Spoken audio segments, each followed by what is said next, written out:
Nuclear war. Nuclear war. They're talking about nuclear war. Nuclear war. The nuclear war. They're talking about nuclear war. It's a motherfucker. Don't you know? They're talking about nuclear war. They're talking about nuclear war. It's a motherfucker. Don't you know? It's a motherfucker.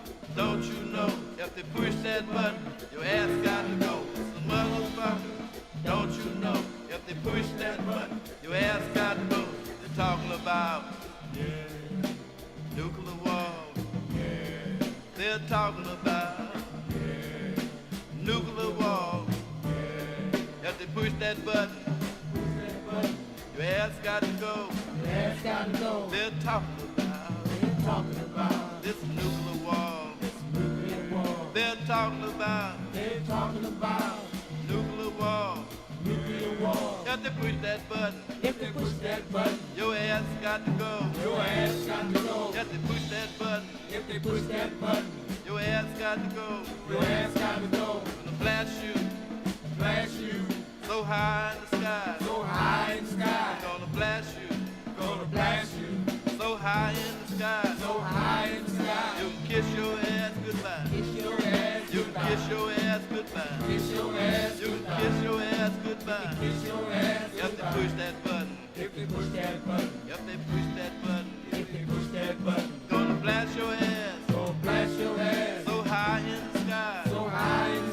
You can kiss your ass goodbye. You can kiss your ass goodbye. You can kiss your ass.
Antarctica.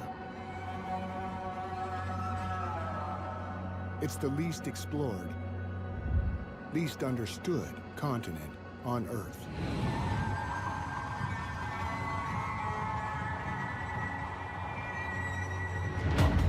In winter, the sun never rises.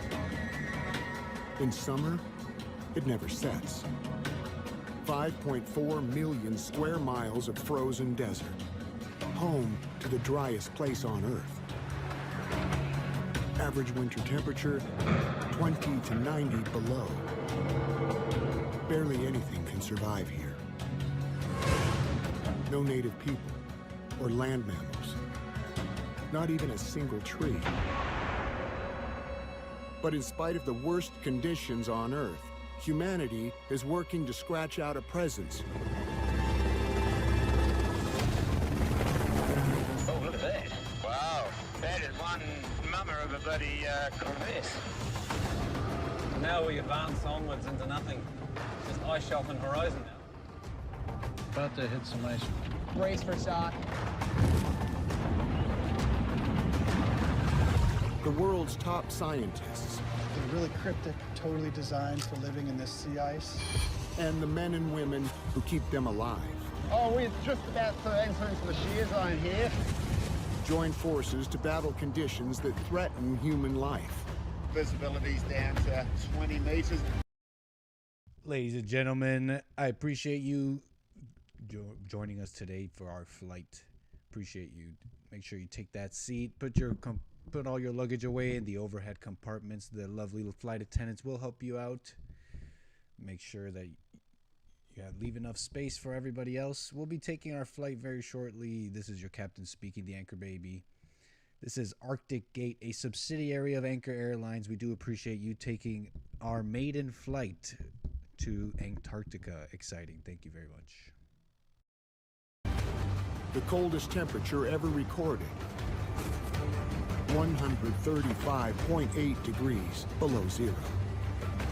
And the strongest ever sustained wind, 199 miles per hour.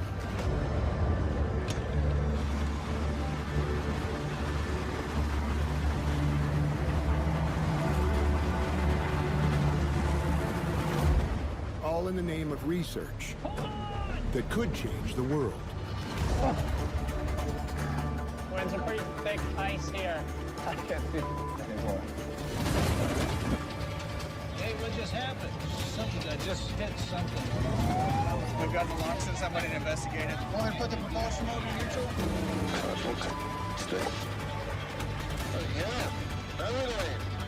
Antarctica is the last great mystery on Earth.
I wrote this record while 30,000 feet in the air.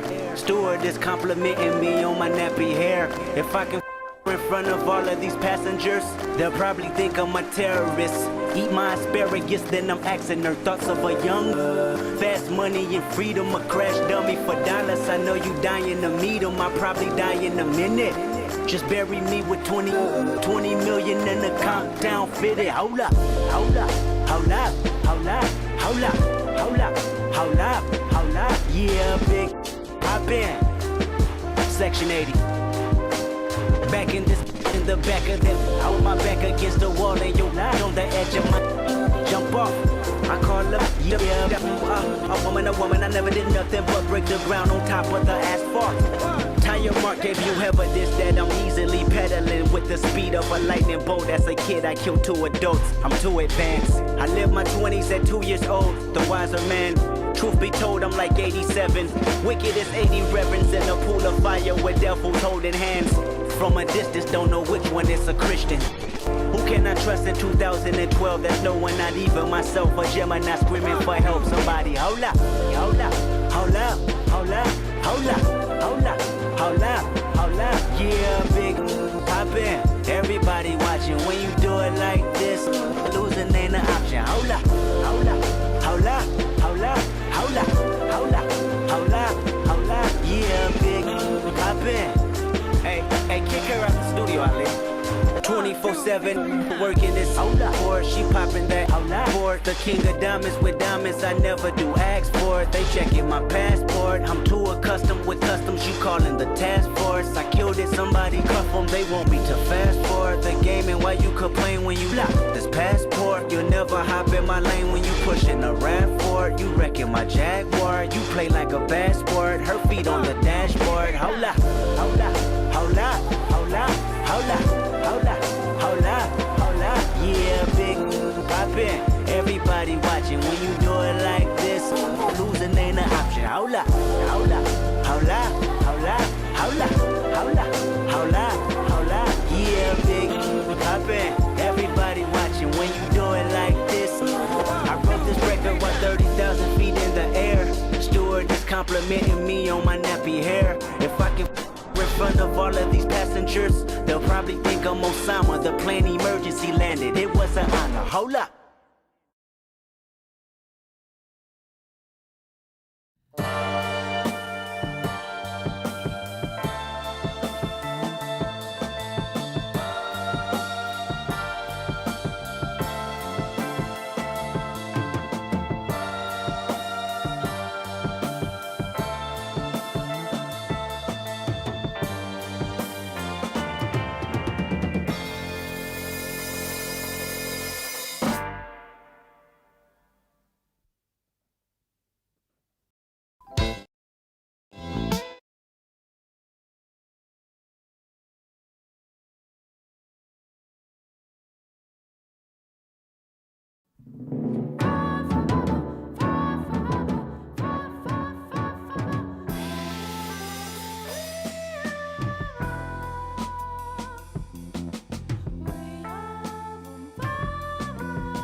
To understand what whales need to survive and the amount of food that they eat. If you don't eat enough, you're not going to reproduce. And if you don't reproduce, it's a very quick process into your population not growing.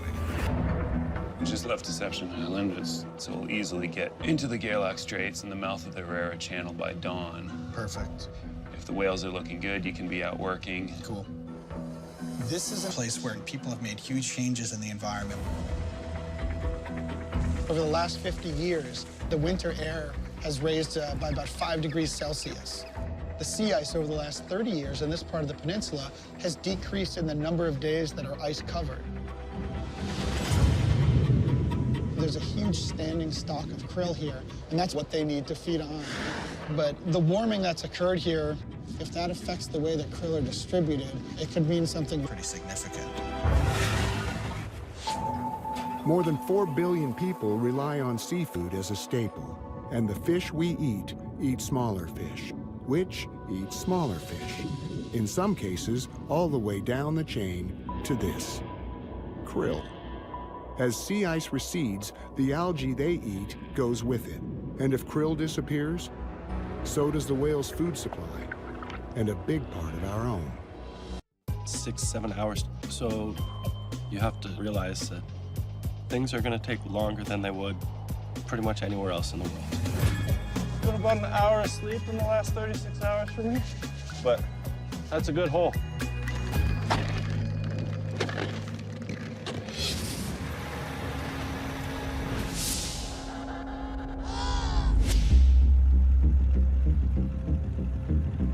So Nick, let's just have you right in that spot there is good. Yeah, I feel good up here. And then we'll try and do it off whichever side the animal gives us. Ari is in a small inflatable boat, looking for a 66,000-pound humpback whale. The frequency is 151.333. And he has to get close enough to attach a suction mount to it with a 23-foot metal pole. We're in Wilhelmina Bay, one of the locations that we've worked in for a long time, and we're going to try and deploy one of the video recording multi-sensor tags on a humpback. Let's see if we can see if that whale is still there. The whales come because the krill is there. When they're done feeding, they'll basically take a nap at the surface. Essentially look like a log. For us, it's a great place because the whales behave in a way that allows us to approach them to put our tags on. I think I see something over there. There we go, right out in front of us. Off our bow.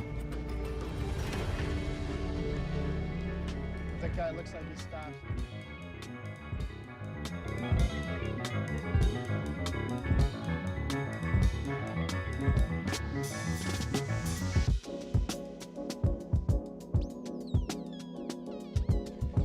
Flight attendants, please prepare the cabin for takeoff.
What's up, everybody? How you doing?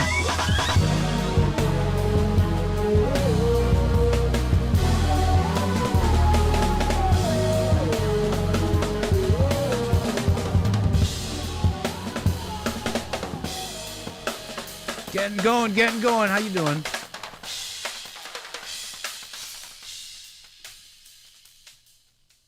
Just about starting our flight here. Appreciate you all being with me today. Should be a nice flight ahead of us. Appreciate you being here for our maiden voyage, ARCTICGATE.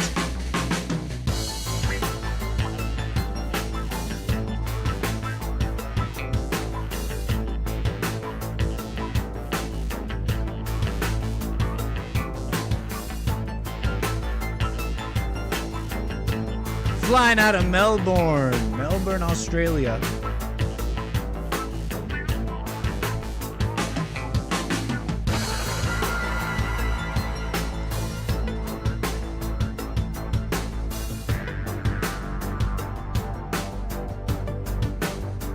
Yes, should be a nice flight, like I said. Not too much weather ahead on our maiden voyage to the Arctic. Antarctica is our destination. On a nice scenic fly over the coast. What is this? Very, very sinister music.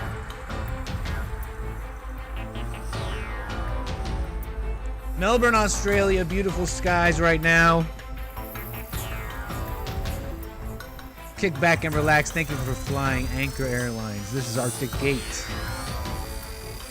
Subsidiary. I see you all in the chat. Welcome. Danimal, Steven, Nicole, Pete, Lord, Spike, Protein, Joss Fan, Who's Your Bear, Mr. Mad, Hake, Nada, Seal C, what's up? Stephen Will, RJJ, Yes Gunner, and everybody. What's up, Rome? Alec. It's a pleasure. We got some in-flight entertainment for today. Should be a nice show. We're talking about the Arctic question maybe a little bit. We'll be getting into a couple things here.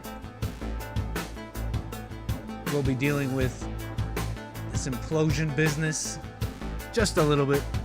There's some fun stuff there's some dog stuff, dog fiasco, plane news. We got issues with the ladies, divorce. We'll be talking about this, a little bit of this, a little bit of that, and your calls, of course. Today, the calls are in a different number. We are in the plane. That means the number is different. 760-515-3855. We'll be taking calls shortly once we reach our cruising altitude, 45,000 feet across the ocean on our way to Antarctica. We might have to do a little bit we might have to use a little bit of magic. We might have to use a little bit of magic here. Pray to God to have him blow the winds of his godly breath and blow the winds so that we may arrive to Antarctica a little bit faster. It is a long flight. Normally it's a big old 8-hour flight or something like that. We'll be using the incredible magic and awesome power of our Christian God, magic, and we'll ask him to blow air on the wings here so we may arrive quicker. Right? Okay. Let me make sure. Hey, what's up, Stephen Will? Pleasure. So, let me make sure everything's rolling here perfectly fine. We are a little slow. Let's make sure we speed on up. We are flying well above 10,000 feet. That is the limit. Over the ice wall, Danimal says, I don't want to, I hope I don't, well, I'll get into that in a moment here, but as I said, we're over 10,000 feet. We don't have to maintain that 250 miles per hour limit that we usually have to maintain. Okay. Make sure our runway lights are off, landing lights off. We want our strobes on. Wing lights on, beacons and strobes. Beautiful flight right now. How's your Friday going? I hope you're doing well today. Like I said, it should be a nice flight. Make sure you kick back and relax. Let me pull up, before I get into anything, I want to make sure I pull up the itinerary here, the roster here, the passenger roster here. Make sure we're not missing any first class super chats, any first class seats here. Great. Okay. Beautiful. So it's an Antarctic flight. Where are we going? Angela asks. Let me just say hello to the people here. That's the wrong backdrop. It's not nighttime. It's daytime. You might wonder, it might be nighttime where you are. You might wonder, what's up with the time right now? Well, let me first say hello to everybody. How you doing? Welcome to Anchor Airlines. Make sure you kick back and relax. Enjoy the show today. We're going to have a nice flight. Like Angela is asking, where are we going? Well, we're taking a scenic route to Antarctica. It should be a nice flight. Like I said, this is the route we're taking. Route? Someone asked in the chat, who just asked that? Hey, what's up, Big Bump? What's up, Big Bump? Angela asked, where are we going? Someone at Danimal said, over the ice wall. Now, I don't mean to I don't want to disappoint. Okay? And this was all in the brochure when you purchased your very expensive Antarctic flight tickets here. This should have all been explained to you, but let me show you the flight path we'll be taking. Let me show you this little flight path we're taking, because this is our route here. As you can see, we'll be flying over Cape Moore, Cape Adare, the Victory Mountains, seeing the Tucker Glacier. Very scenic. It'll be beautiful. Mount Melbourne, will be flying around it. We'll be flying around Mount Murchison, 3,500 meters up in the sky above sea level. Look, I'm telling you, you're going to love it. No, we're not flying over the continent, so I'm sorry. I hope I'm not disappointing you. This is the flight. We're not quite allowed to go past this flight plan. This flight plan has been pre-approved for us, okay? Like I said, you're flying ARCTICGATE, the subsidiary of Anchor Airlines. And as such, there's a couple things out of my control here, okay?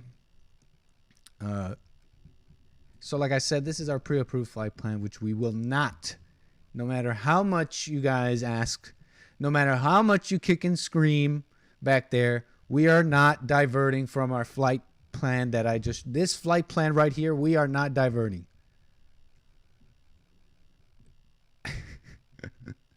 We are not diverting from this flight plan no matter how much you kick and scream, okay? I don't care what you say. Okay, where are we now? We need to get a little bit higher here before we open up the phone lines. I want to welcome Based America First. I do appreciate your first class super chat here in your first class seat. Come on down, sir, and enjoy your seat. Plenty of leg room and drinkies and snackies for you. Based America First says with his first class super chat, the last thing heard from OceanGate sub before losing contact was 19-year-old Suleiman Daywood asking, what happens if I enter up, up, down, down, left, right, AB on the controller? Based America First, that's too soon.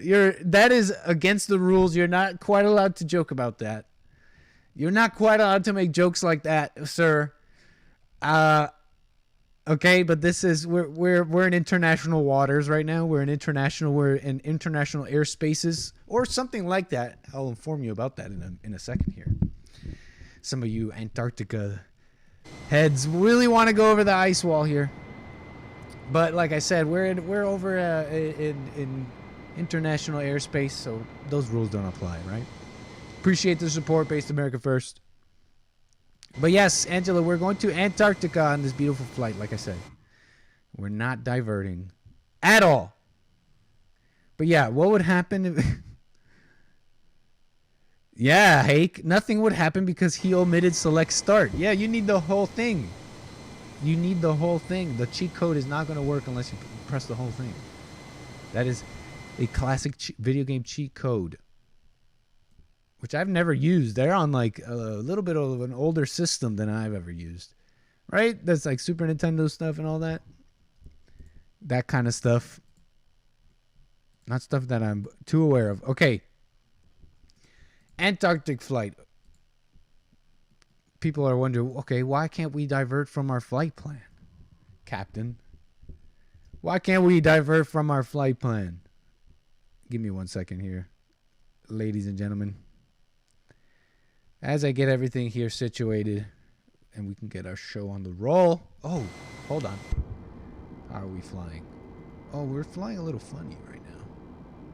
We're flying a little funny. Hold on. Why are we climbing so slowly? We should... Aha. Our thrust lever is not on the climb detent.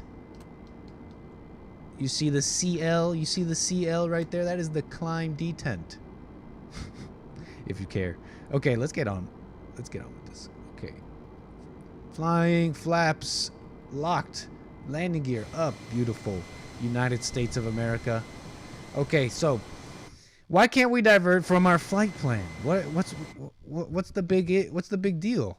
I want to fly over the Antarctic. Some say the ice wall here. Okay. The government will intercept the plane. Not worth it. Actually true. Interestingly enough, if you didn't know. Hold on. My apologies. Okay. Got this going. Jeez. Okay, so yeah. It's illegal. It's illegal. Okay. Let me pull it up. Let me pull up my show. Like I said, you may have heard it's illegal to fly over Antarctica. This is true. But it's only if you're flying like directly over the continent, okay? There's all these restrictions on flight over Antarctica. Right now we're doing a coast. We're going to be flying over a coast. And we'll be able to see some of it. There's an airfield we can land at. We'll see if we could do that. It's a pretty short runway. But, yeah, like I said, there are big restrictions, okay? But they're for your own safety. Now, this is what I'm not quite sure about. So there are different reasons people say that it's illegal to fly over. Now, some say, oh, it's because it's an ice wall. And they don't want you to know that the Earth is flat. Okay, that's like extreme. That's like all the way over here. There's people that say, well, it's restricted because it's unsafe. Okay? Now, whatever you believe, whichever one it is, it remains true that it is illegal. And there may be a little gray area in the understanding of the word illegal in this context, but whether you believe this or that, it comes back to the Southern and Antarctic Territories Act of 1982, which generally prohibits flight in Antarctica. Okay? There's scientific research, supplies, being able to fly people in and out to installations where there's research going on. Okay? But you generally need permits and all that. Hey, Leo Gonzalez, thanks for the super chat. You got a first class ticket. Make sure you sit down on your first class seat. Enjoy it, sir. Appreciate that. Says with a first class super chat, have you played the Resident Evil 4 remake yet, Ankle Baby? No, I haven't. I don't know if I will. I've never played any Resident Evil game. Oh, I've messed around with an earlier one. And I did finish downloading Hogwarts Legacy. It's here on my computer. We never played it. But we're talking about the ice wall, guys. Come on. Let's ask the AI. Let's ask the machine. What's the machine say? Oh, well, did I finish telling you about the Southern and Antarctic Territories Act? No, I did not. The Southern and Antarctic Territories Act. Now, some websites say it's illegal to fly because, like I said, because of issues like there is no GPS. It's a military base. A colorblind issue. Everything's white and cold, so it's hard to see. You know what snow blindness is? Climate conditions, okay? It's unsafe. Don't go. Now, so many say, well, you can't just instantly go to conspiracy because they don't fly, right? Because it's a big expanse of ice. Why would you want to fly over it? It's dangerous. You don't have anywhere to emergency land if you need to. That would be kind of like your first thinking, right? You think, oh, why am I not allowed? Well, why would you want to? But like I've already revealed, we're already way past that. It's illegal. Due to that treaty. We'll get to that in a second here, but like this, many websites say it's dangerous, number one. But the second reason they say is environmental reasons. What's the machine say? What's the AI say? Is it illegal to fly over Antarctica?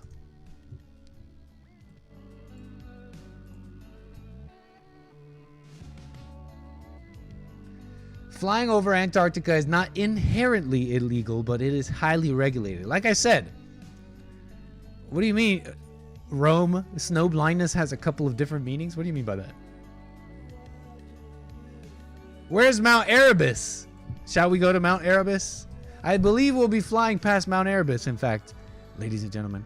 But yeah, like the AI is saying, it's highly regulated. And like I was saying, it's the word illegal here is a little bit looser.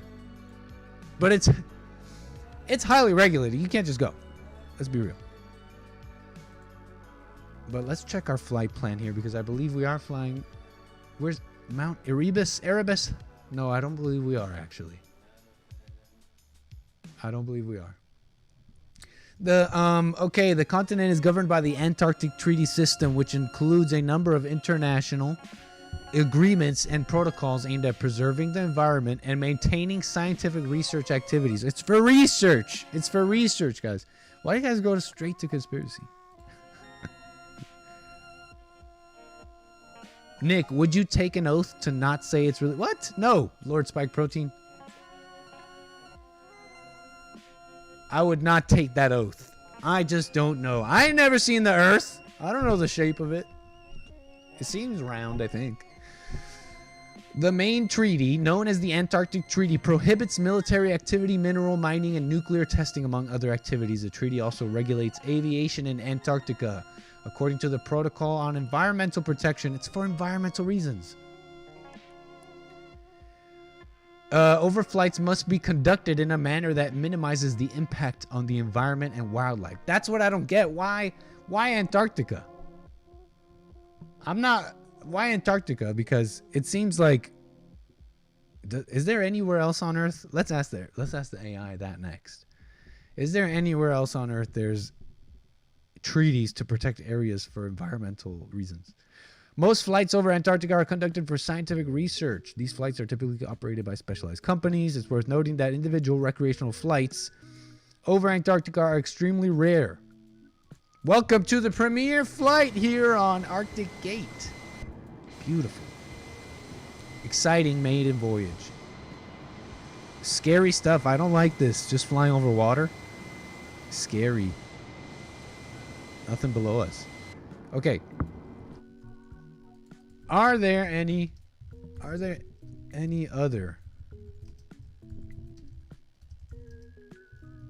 on Earth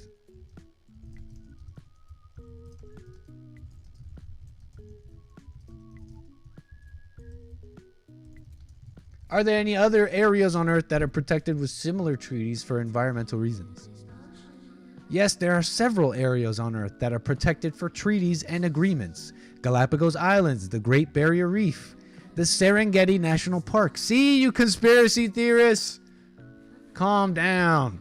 It's not just Antarctica. Calm down, you conspiracy theorists. Okay.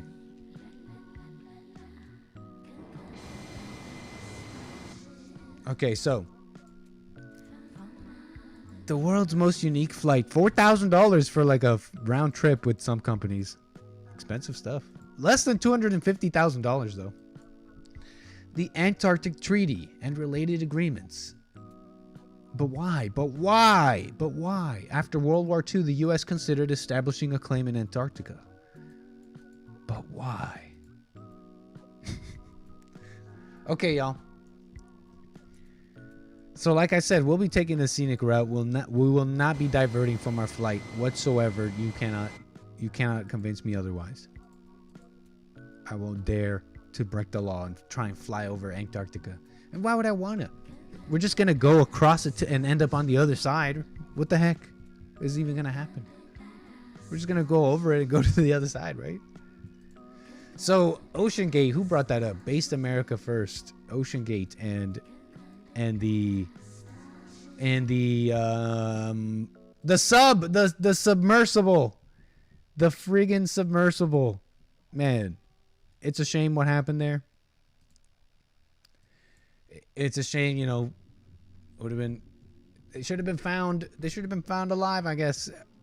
Some say they get what they deserve. That's fair, I think. Come on, Link, live a little. Ah, shucks. Okay. So, what were you guys saying about the sub?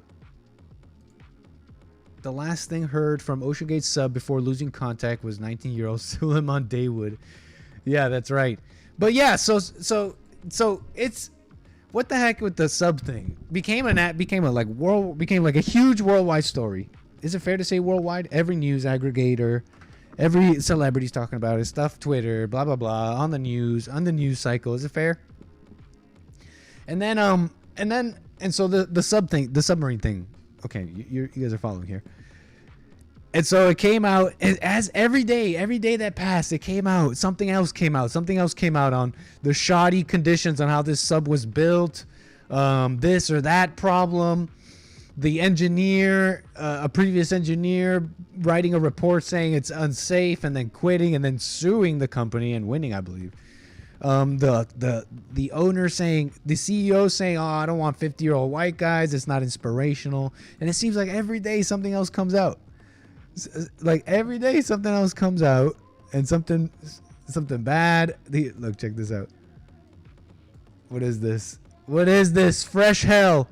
OceanGate tweet. These are the women. These are the hashtag women. The hashtag women of OceanGate. Oh my gosh. Let me show you. Hold on. Download the image. Come on.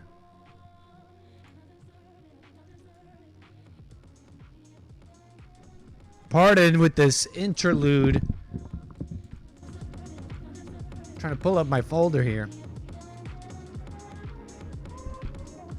There she is.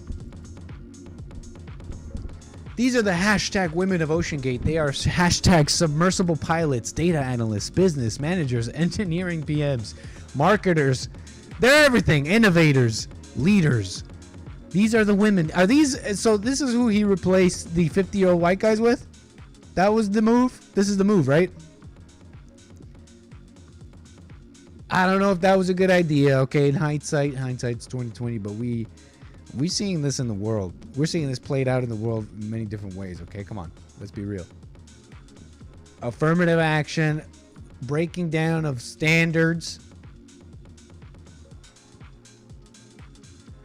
So yeah, it seems like every day something else came out, and so now they got these near-death experiences. Very emotional. Very emotional. Look, like this tycoon and his son. Okay, so this is Jay Bloom and his son Sean. Okay, Jay Bloom is some tycoon. He's got the monies. He was and so the story goes that he was planning to go down this same sub with his son. And then last minute, the CEO comes out and gives him $100,000 off the ticket, okay? So, to this Las Vegas financier. Gives him the big old discount, $100,000 off. $100,000 off. And then, but he still turns it down. And this guy says that he says that his son researched it, okay? We got a Googler son. This son does his Googles. This father should be happy that his son does his Googles, okay? Doesn't he look like he does his Googles? He looks like he does his Googles. I shouldn't talk ish. I do my Googles too. And I was a little portly young fellow when I was like 16. I was a chunky boy. Maybe even younger, I think. 14. Okay, he does his Googles. He looks like he does his Googles. And he's like, no, you know what, Dad? This doesn't look good. Not a good idea. Saved him his life and 150 Dow. Offer a billionaire $100K and he's not interested. Such a shock. OceanGate. Yeah. Okay. So they got these stories coming out now, and it's all like emotional. And it's like near misses. There was this moment here. This is like the OceanGate co-founder.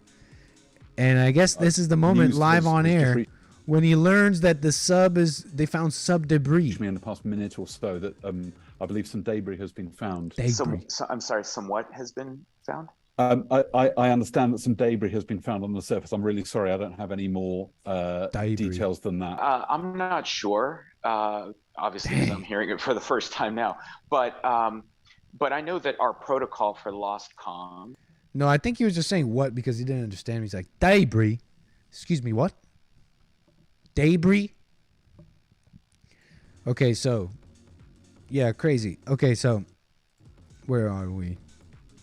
Yeah, like I said, near misses, shoddy construction, everybody commenting on the controller. That's an Apple innovation, okay? That's a Mac. Look, do you know what UI is? You know what user interface is? That didn't mean anything until Apple came around, okay? People didn't know they wanted computers, okay? And then Apple came and the design, the user interfaces was everything. Let everybody use the computer. Let everybody use it. Controllers, yeah, that's easy peasy. Everybody knows how to use a game controller. If they don't, they'll... Come on, that's good. Come on, that was smart. Implosions. You ever seen what an implosion is?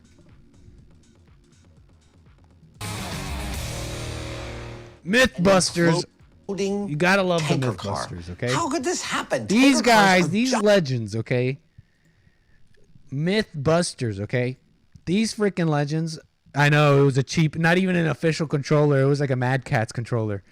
But these Mythbusters, man, these legends have been myth-busting those biggest, deepest myths for a long time. If only they were still around today, maybe they'd be going down the rabbit hole and busting the myths that we're trying to bust today.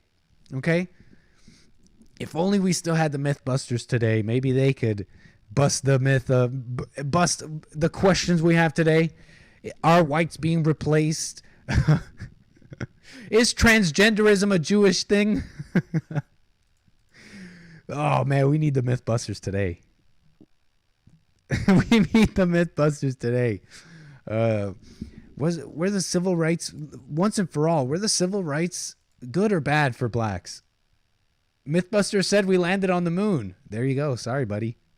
As far as I'm concerned, that's a fact. Giant, 70 feet long, 15 feet high, thick steel casing meant to contain things like fuel, even in case of a derailment. How could something like that spontaneously implode and crush itself? Well, if it did, in fact, happen, it had to do with pressure and pressure differential. I'm getting ahead of myself. Let me show you with this metal can. If I take this thin metal can and seal it, and then hook a vacuum pump up to it and start pumping air out, we understand what will happen. It will crush itself. Whoops. But how could something like that happen without the action of an outside vacuum pump? Well, let me show you. Yeah, Based America First. Get him. Get him. Based America First saying it can't crush itself. Outside pressure did it, you dummy. Crush itself. Now I'm about to perform a critical action in this experiment, and that is to take a little bit of the hot water and pour it into the can. Because in the original myth, the tanker car had been steam cleaned inside and out. Now I'm about to initiate an implosion. First thing I do is cap the can. Now fully capped, this vessel was full of steam and air that was heated to its boiling point. Now that air is rapidly cooling. As it's cooling, they're creating a negative pressure inside the can. Yep, and that's the whole ballgame. A difference in pressure. All right, let's see the money shot. Filling the container with steam pushes out the air. Who's this narrator, man? This narrator brings me nostalgia. It brings me feelings of safety. I'll trust whatever this man says. This is the Discovery Channel narrator. Shout out to the Discovery Channel narrator. This is a classic voice. Legendary. Difference in pressure. Filling the container with steam pushes out the air. But if the vessel is sealed while it's still hot and then allowed to cool, the steam condenses. and the internal pressure drops, meaning the now much greater external pressure pushes in on the surface. And that's bad news for the can. Oh, there we go. There we go. Oh, it's actively moving. Look at that. Oh, man. So is this what happened? I'm doing this with my mind. In case you were wondering, this is all telekinesis. Side, the scientific principle. That's what happened to them. Now, Holy. it's just a question of scale. Like, here's the thing, though. You can see this. You can see this can crushing, and it's not like totally. Like, you can tell there's still some If empty mind games space in aside, there, right? The scientific principle Like when is things clearly implode, set. I see other videos too. Hey, what's up, Point Fire? Welcome. I see other things implode in other videos, and there's always some empty space. Now- You see, like at the top where the ridges are, where the, you know, the planes, you know, the flat surfaces of the object, you know, change direction. The edges, the it's just a vertices, they question don't of quite scale. totally. You can imagine then those people maybe even being only partially crushed, and then other things happening. Pretty wild. But here's the thing, though. The story goes that, is this a psyop? Are we being psyoped by this whole thing? Is our attention being psyoped? And for what purpose? For what purpose? Psychological operation. Okay? So some are wondering, many of you, in fact, even are wondering what the heck is even going on. Because here's the update here. Here's the story. Hold on.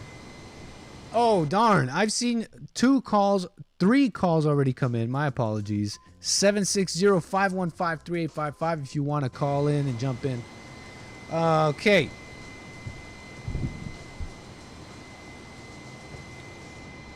Okay. My apologies. So, what was I saying? Yes, many of you are wondering, is this a psyop, a distraction from what? Wait, from Hunter? What are you talking about, Hake? What's going on with Hunter?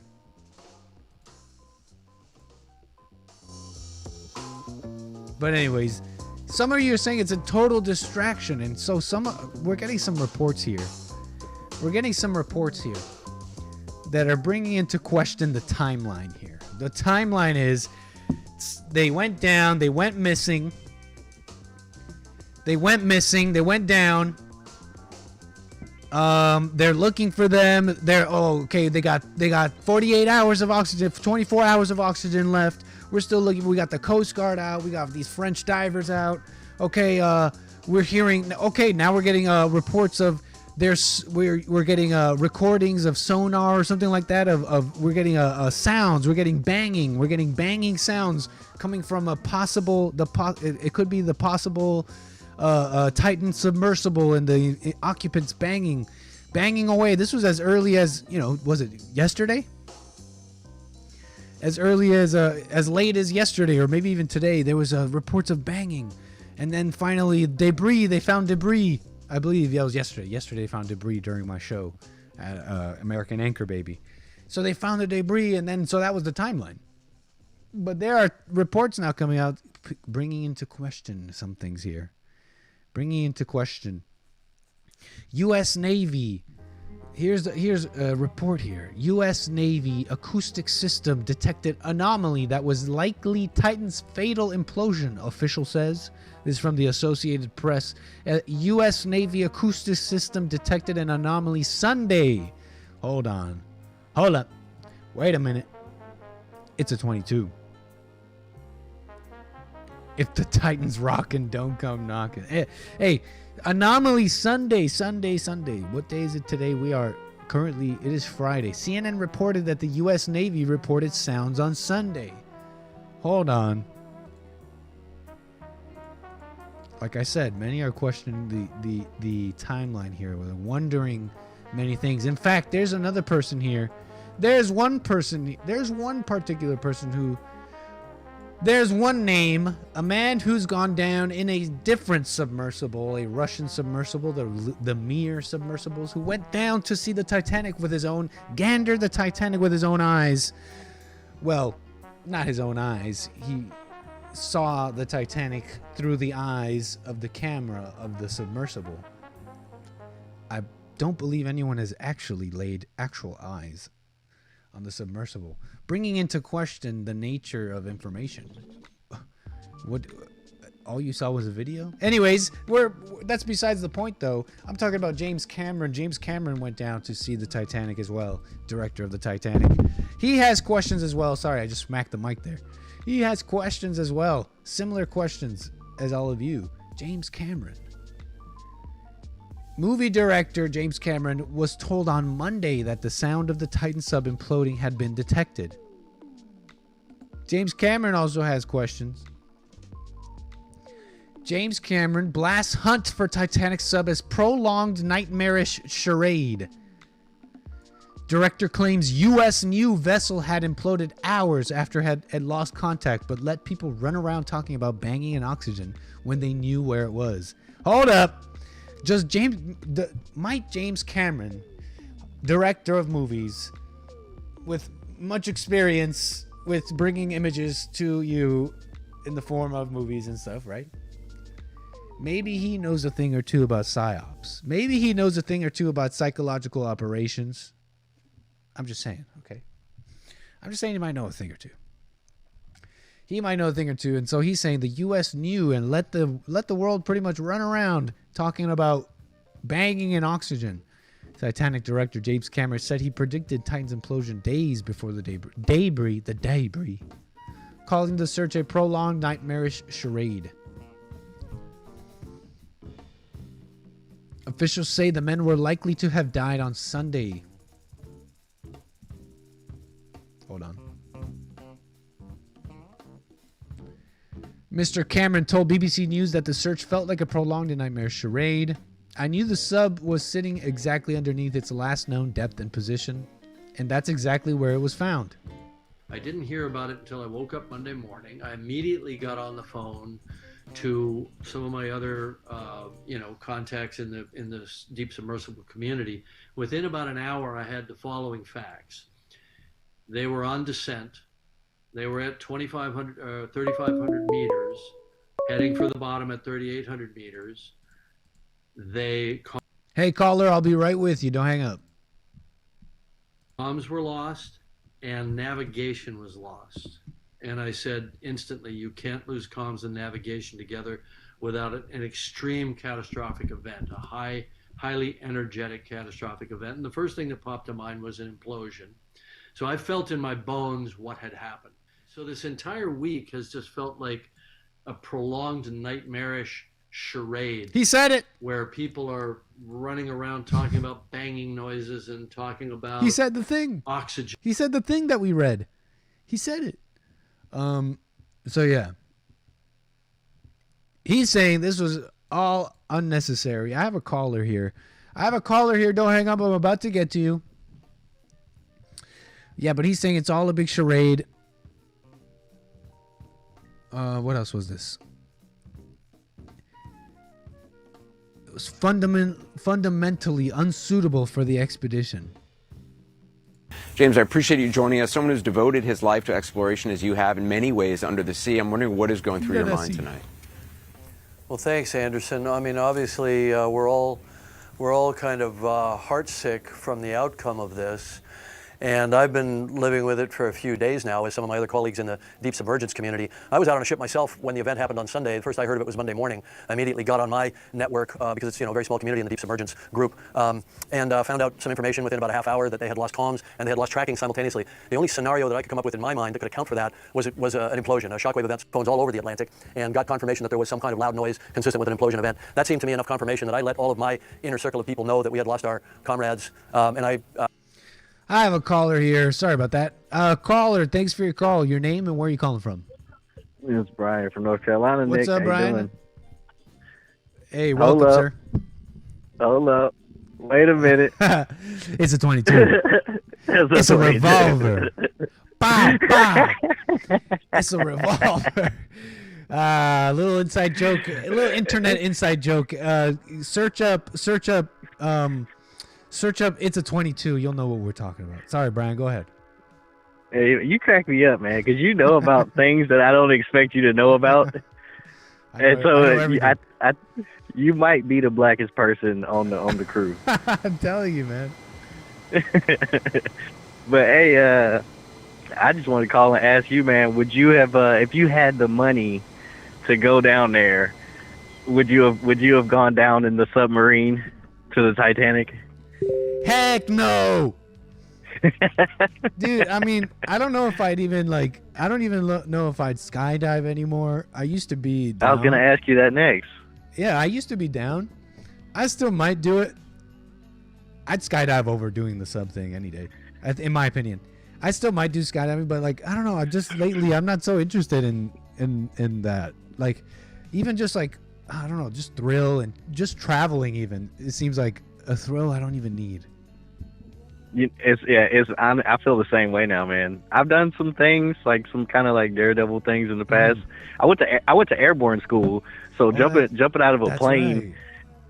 Right. I totally agree with you. Well, I have that same feeling about doing things like thrills and things like that now. It's all kind of unnecessary, and it's just meant to kind of toy with you internally.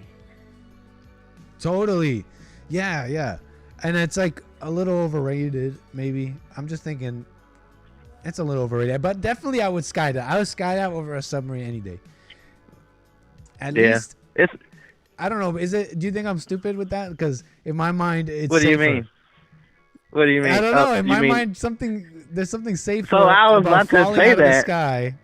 I was about to ask you if you saw this video that they put out since all of this stuff with the submarines happening. This guy made a video showing you, giving you a comparison to how deep the ocean is by using the sky, and how high we go in the sky, and how deep that is from the sky to the ground compared to how deep the ocean is, which is way deeper. Really? The ocean's way deeper, you're saying? Oh my goodness, bro! The ocean is we're 45,000 feet in the air right now. We're currently 45,000 feet. That's nothing. Oh. So imagine, that's what I think. It is a little safer because going that deep in the sea, you're going down into depths where it's filled with things you can't compete with. But falling from the sky, you're just falling. I mean, I know it's a dumb mental thing because if something goes wrong either way, whether you're thousands of feet under the ocean or above it, if something goes wrong, it's pretty much over. It's pretty much either. But the chances of that are But at least I'm free. At least I'm in the sky and I'm free. I'm not all claustrophobic and. It's not free. It's not free, bro. It's a panic. Okay, so I got an animation up right now. Okay, so 1,000 meters to feet. Oh, wait, hold on here. Hold on. Okay, so here's the depth. I don't know if you're watching the. Oh, dang. Okay, so Atlantic Ocean. We're talking 8,000 meters. Okay, so 8,000 meters to feet. 8,000 meters to feet is 26,000 feet. We're higher up. We're 45,000 feet up in the air. That's the Atlantic Ocean. Oh, that's true. So it goes way deeper, huh? I mean, we've only explored 5% of the ocean, and that's because there are parts of the ocean that are way deeper than anywhere else. That's crazy. I mean, it's crazy to think about that and stuff that we've never seen in the ocean and what's underneath you. That's why it's scary. I might be wrong about the 45,000, but I do know that the ocean is crazy deep compared to what most humans would know about elevation. Just watching this animation, seeing some size comparisons here, you can't even fathom it. It's hard to even picture it in your mind. This is the Eiffel. We're seeing the Eiffel Tower here, and it's this little thing. It's this little tiny. It's like a toy. It's like a toy in this animation. It is. Yeah. It's crazy. That's pretty crazy. Wild stuff. It was amazing. But yeah, you did airborne. What's it like for the viewers jumping out of a plane? You said what is it like? Yes.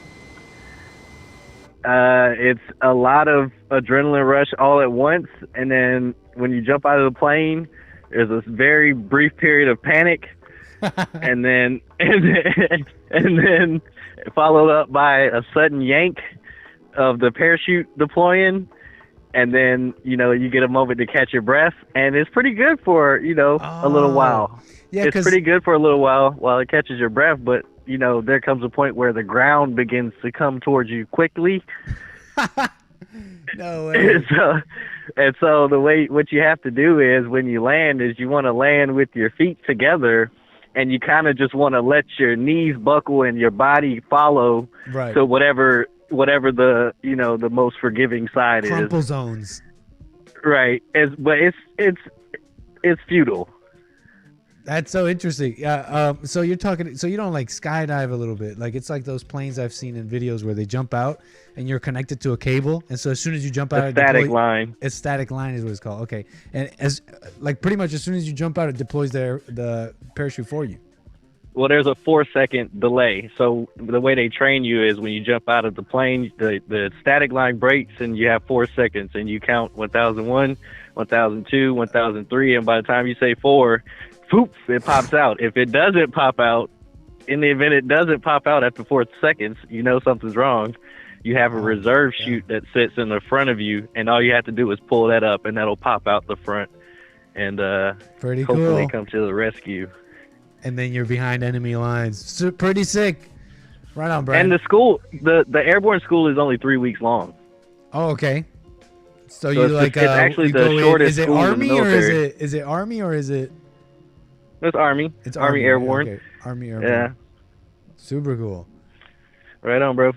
Faster. Yeah, thanks, Brian. Appreciate your call, man. Call me again. I'll let you keep moving wheels, man. Take care. Will do. All right, moving the wheels. Okay, so how's the flight going? We're in the cockpit right now. Like I said, we're flying beautifully on our way to Antarctica. Should be a nice flight. We are over the ocean. All we see is ocean anywhere we look, any direction we look. Okay, let's see how far we are. In fact, here on our MFD. Yeah, we're definitely far out. We could definitely speed up here. Going a little slow. Also, our trim. What's going on here? You might notice, ladies and gentlemen, that your drink has been shaking back and forth. Our trim just keeps going up and down for some reason.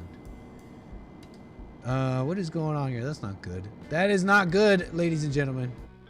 It might be because we're still in the climb detent. What if we bring our thrust down? Okay, this is interesting. Maybe it's because we're flying so slow. Maybe it's because we're flying slow.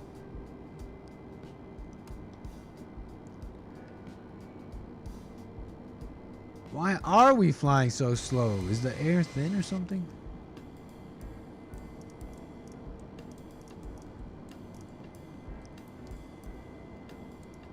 Scary. Come on. Come on, plane. Do what I'm telling you to do. Okay, I think that's fine, ladies and gentlemen. Let's get back to the show here.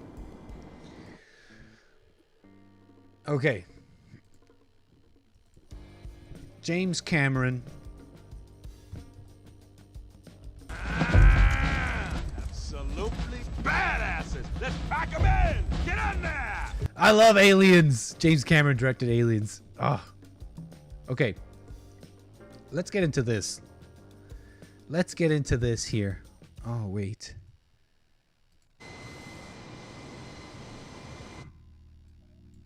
All right, yeah, hold on. I'm major sweaty. Let me get a glass of water. Turn on the AC. And we're gonna need some winds. We're gonna need some winds from God Almighty to get us to Antarctica a little bit faster. Okay. So I need to set that up, the magic. Okay, so please just kick back and relax. Thank you for flying an extreme.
Thank you, Lord Spike Protein. Appreciate that.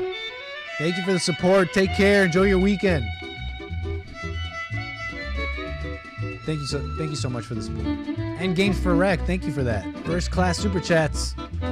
Lord Spike Protein says, Nick, great show. Love you in chat. Shout out to chat. Thanks, Games for Rec. First class is yours.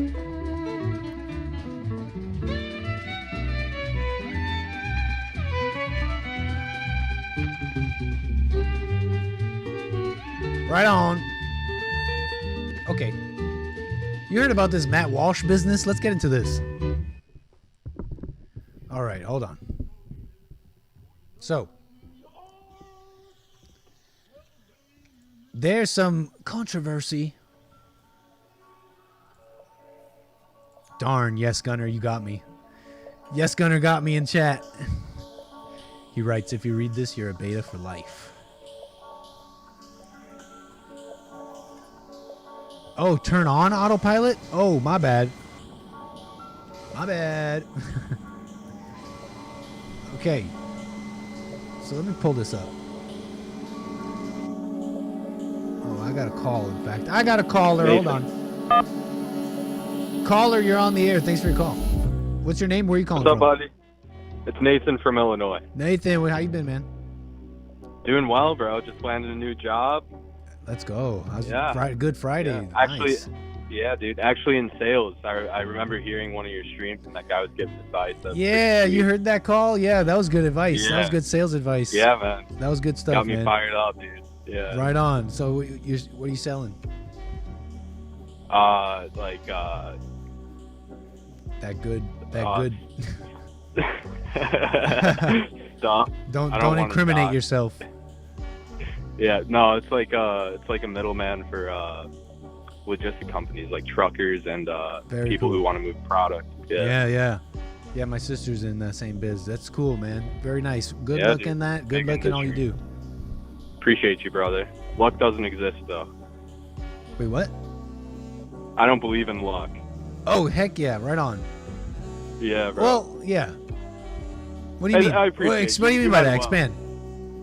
Well, it's like, I don't know, dude. I feel like luck is pagan. Okay, so what do you mean? I don't know, dude. That's just. What makes it? What makes it pagan? Really do you make your own? Do you make your own luck? No, God does. Oh, so then it's still luck. I guess so. Well, thank you, anyways. Yeah, for sure, man. See, I don't know. I mostly agree, but see, the thing is, I just can't say luck doesn't exist because I look at my life, and I don't know. I'm just lucky. What can I say? Yeah, man. I mean, like I always say I have a horseshoe stuck where the sun don't shine. Well, yeah, bro. But like at the same time, it's like, is it luck or are you just chosen? Well, I don't know. It doesn't even feel chosen though. It doesn't feel like I'm chosen. I'm just lucky when I really look at my life. Yeah. That's called Very blessed. lucky. Everybody's saying blessed. Blessed. Oh, that's just blessed. Oh, my bad. Right. I'm using the wrong Sorry, terminology here. Oh, chatty. I'm a pagan now. What happened to the spirit of the words, chat? What happened to the spirit of everything? You guys are worried about the outside. Well, anyway, I remember a couple weeks back. I was Dude, telling Jesus, what the heck? He's calling me a... Anyways, sorry, Nathan. Go ahead. A couple weeks, maybe a week or two back, I called him. We were talking about steroids and stuff. And like, I love steroids. I don't know, dude. Satan kind of got to me, bro. He's making me want to do steroids. Okay, why do you want to do steroids? Dude, your argument is like, I just like your argument. You want to achieve greatness? Planted a seed, dude. Yeah, I do. How old are you? I mean, like 23. 23. Okay, that's a pretty good age. Now that I got how tall are my you? big boy job. 6'2". 6'2", 23. That's a pretty good age. You could be a Mr. Olympia. Just make sure you inject it. Just make sure if you're gonna do steroids, inject it straight into your veins. Right. Use syringes. Yeah, I'm gonna go to a doctor if I end up doing it, and ask. For I mean, advice. I'm being tongue in cheek. I'm being kind of messing around here, but you know, you're pretty young. You're pretty young, and look, I'm not gonna lie and say we don't all know the requirements you need to achieve something like Mr. Olympia, or you know what I'm saying. But I mean, are you really into all that? Are you really into bodybuilding? Are you like, you're just like passionate about it? I freaking love. Or you just heard me talk about steroids, you're like, yeah, sure, that sounds cool. I was just like, oh, you kind of broadened my horizon. Nah, you're not gonna make it then. You're not gonna make it. You're not gonna be a champion. You're not gonna be a no, because you gotta be like, you gotta be willing to destroy your body. Take this in for real. Okay. You gotta be willing if you want to be, you know, the best in that world in bodybuilding, the strongest. We're talking Mr. Olympia. We're not talking about the natural leagues. If you want to be, you know, Ronnie Coleman, okay? You want to do that? You want to be yeah, buddy? You got to be willing to destroy your body, destroy yourself. Is that what you want to do? We're talking about lifelong destruction. Dang, I guess I'm a beta, bro. I guess you don't want to, huh? Hey, look, I don't blame you. I don't know if I would do that either. Look, it's a huge toll to the body. You're very young, 23. I mean, the journey, the road you'd be going down is something. It's kind of like it's like transgenderism. It's like irreversible stuff. You know what I'm saying? True. Yeah. So I was right. So you want to be careful, is what I'm saying. Yeah. Do what you want. Bro. But yeah, right on. The greatness in bodybuilding, what it requires, at least what how the world sees it. This is why I like Joel. Right. You know Joel Friday? Have you ever caught his show? Yeah. This is why I like. This is why I really respect Natty. If you keep your Natty card, if you're stay natural. That's personally what I want to do. Lifelong kind of journey, working out. I'm okay with taking a long time and staying natural. I mean, yeah. Joel's a unit. I've caught his show a couple times. He looks pretty big. And he's all like, he could get huge with the steroids, but he likes the knowing that he did it naturally. Respect. Yeah. Yeah. Consider staying natural, my friend. But if you want to be, I want to see the 100-meter dash under 6 seconds, and if you're the one to do it, I'll be quite impressed, man. I wish you well. Possibly, dude. Well, you were saying I don't recommend it, but anyways, go ahead. You wouldn't skydive? I don't know if I do that. I don't know. Let's say someone came to me, he's like, "Hey, Nick, I got a ticket for you. Let's go, me and you." You're not frogman material. Frogman material? What's that? The Navy SEALs. Oh, for real? Is that what it's called? Yeah, they're like, frogman. No, I went through. Before I found Jesse, I went through a stage where I was watching that Jocko guy. Oh yeah, for sure, Jocko. I was a total pothead. I'd just get super stoned and just be like, "Whoa, that guy smashed a dude's head with a rock. That's crazy." Damn. Like, I kind of want to. Jocko, he's a tough guy. No, hey, he does his thing. He's definitely the military guy. Oh yeah. You know, I respect these guys that are like, I'm gonna, you know, I'm military and I'm gonna make it happen no matter what. I respect it. But what was I gonna say? Right, yeah, I don't think I'm frogman material. I'm a total grunt, okay? That's why I'd be a good grunt, because I could sleep anywhere. I'll eat anything. Like, not like bravery. Like, oh wow, what a brave soldier. No. I'll sleep anywhere. I'll be a perfect. You could be a sniper. I'll be a great soldier. You'd be a good sniper. Yeah. Oh, for real? That sounds cool. I'd do a sniper. Yeah. Steady hand. But anyway. Right on, Nathan. Appreciate your call, man. I'm gonna move the wheels, sir, unless you got something else. Thanks for having me, buddy. Wish you well. Anytime. Call me again. Moving the wheels. Don't steroids shut down your immune system? Like I said, steroids are a huge toll on the body.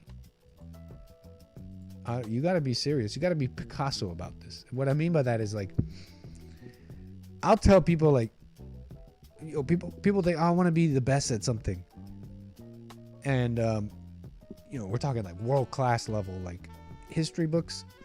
You think Picasso didn't like paint? And I'm not saying he's like a great artist. Isn't he like wasn't that like some postmodern stuff? But you don't think he painted day and night?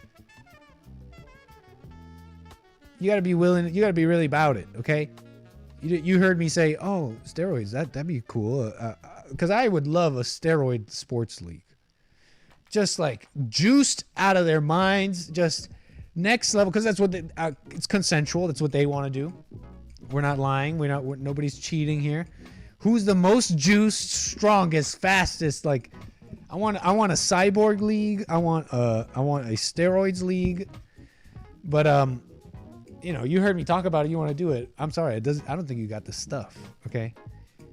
You would be eating this for breakfast, lunch, and dinner. Willing to destroy yourself. And I don't know if you'd really want to do that. Okay. The temple of God. I don't know. That might be something to think about. The temple.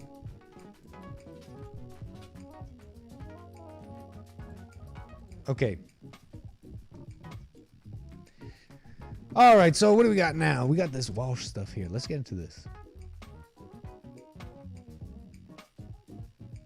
Yeah, you get it. You guys get it.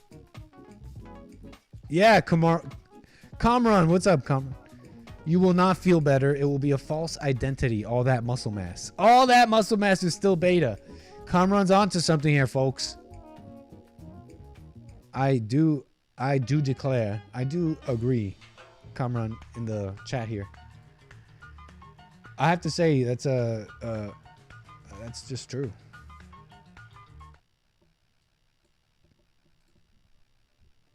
Okay. So Matt Walsh is getting attacked by the right, by the dissident right, by the extreme, by the far right, by the domestic terrorists. Okay, you know Matt Walsh. Matt Walsh, Daily Wire host. I believe he's a Catholic. Daily Wire, Ben Shapiro's thing, very popular. He did What is a Woman? That's what he did. Matt Walsh, this guy. And I want. So yeah, Matt Walsh, What is a Woman? Embroiled in a bit of a controversy right now. Now I'm playing it up. I'm totally playing it up. Let me pull it up. Let me pull up the controversy here. Hey, praise God. Thank you for the super chat. Steroid chess league roid rage would be hilarious.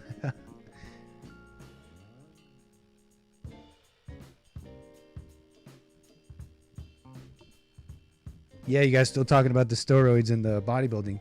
I mean, I believe I got into it because health, but also because I wanted to look good. And now I'm just taking my time and I truly love just like the mechanics of the body and movement and resistance. And I record every lift and I'm just slowly getting stronger and stronger. And already past my body weight in my squat, about to hit my body weight on a chest, just about to hit body weight. And so I like that, but yeah, you have to be a little vain, I think, maybe a little bit. I believe you can even overcome that if you get into it through vanity, and then you get in, you start even overcoming that. But it's kind of a little vain, want to look good. And bodybuilders, and the fact that bodybuilders, especially lately with the steroids and the big bubble guts, a far cry from the classic Arnold look, slim waist kind of stuff. They're not exactly the healthiest people. So it really is a vanity, the outside look. Look how much I can lift. Look how big my muscle is. And there is a sport to it. There is a sportness to it. How getting the striations to that specific muscle and growing that specific. There's a sport to it. But like I said, I mean, the fact that they're not quite the healthiest people. It's like I said, even not HGH gut people who are taking steroids and hormones to get big like that. Bodybuilding culture is not really the healthiest. Okay, it's about getting big and all that. 760-515-3855 if you want to call. I see some people trying to get in. I have the calls unmuted. So, like I said, Matt Walsh is in a little bit of a controversy here, okay? It's because he was talking about the trans agenda, a topic that he's talking about a lot. It's been talked about a lot by conservatives. It's definitely a big topic, okay?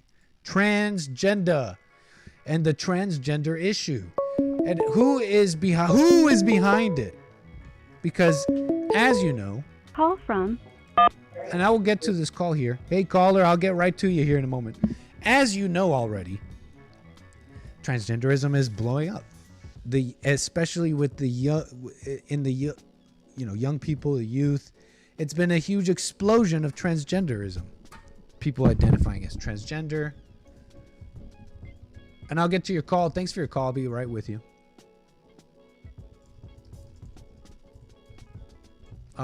Yeah. Number of Gen Z people identifying as transgender twice that of millennials. And there's other reports, okay? There's plenty of other reports about this. But it is an exploding thing.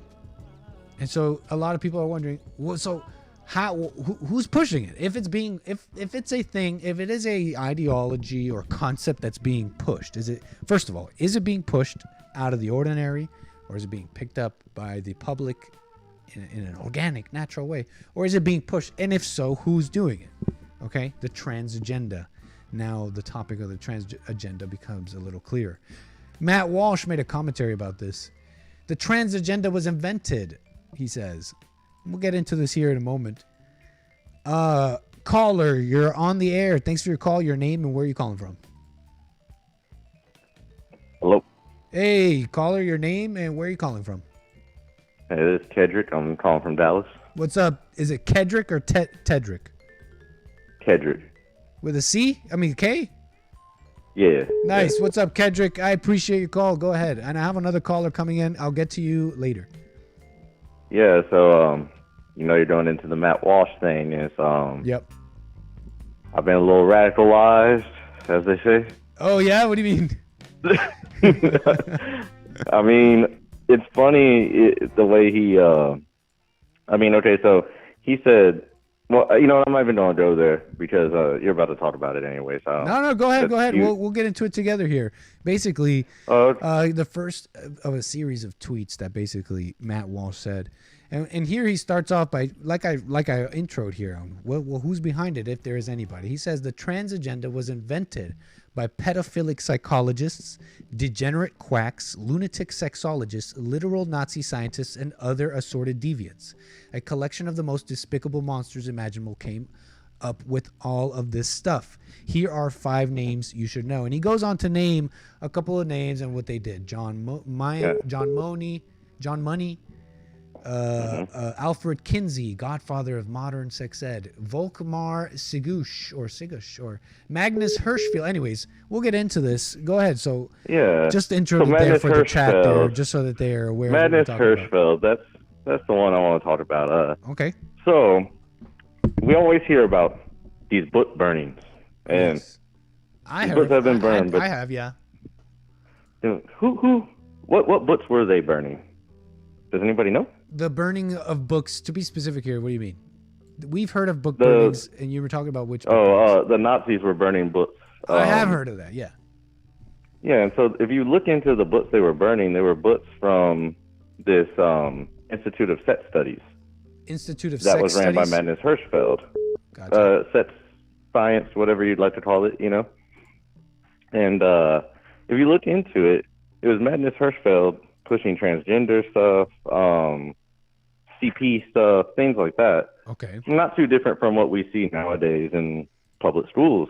And it's like the way Matt Walsh tried to frame it, he was like, oh, well, this guy was into eugenics, which is something the Nazis picked up too, but it's very obvious that the Nazis were very against Magnus Hirschfeld and the studies he was conducting. Gotcha. So you don't like the and he was Jewish.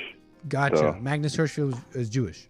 So yeah. And just to reiterate here what you're talking about, what Matt Walsh said about Magnus Hirschfeld was Magnus Hirschfeld, in his series of tweets here, he says, another German sexologist. He opened one of the world's first transgender clinics. He was an avid proponent of eugenics and believed in forcibly sterilizing those who were feeble-minded. The Nazis would later implement eugenics on a massive scale. And you take issue specifically with the connection he drew between the Nazis and Nazi science and all that, and the science being conducted by Magnus Hirschfeld. But you're saying history goes against what the connection Matt Walsh is making, because the Nazis didn't like Magnus and they burned his books. Yeah, if anything, the Nazis were a reaction to what Magnus Hirschfeld was doing. Interesting. And how do you know this?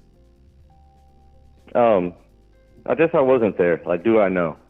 You know, yeah, like, and right, I don't but, say this. I say this, out of interest. Not go on. I'm not saying it's not true what you're saying. And as an interesting thing, now that you're saying it like that, I don't know 100%. I've always kind of known this research about that, and I don't forget what you're saying. I just have a caller who keeps calling. Sorry, I can only take one at a time. I'll get to you afterwards. My apologies, man. I'm still trying to figure out this call stuff.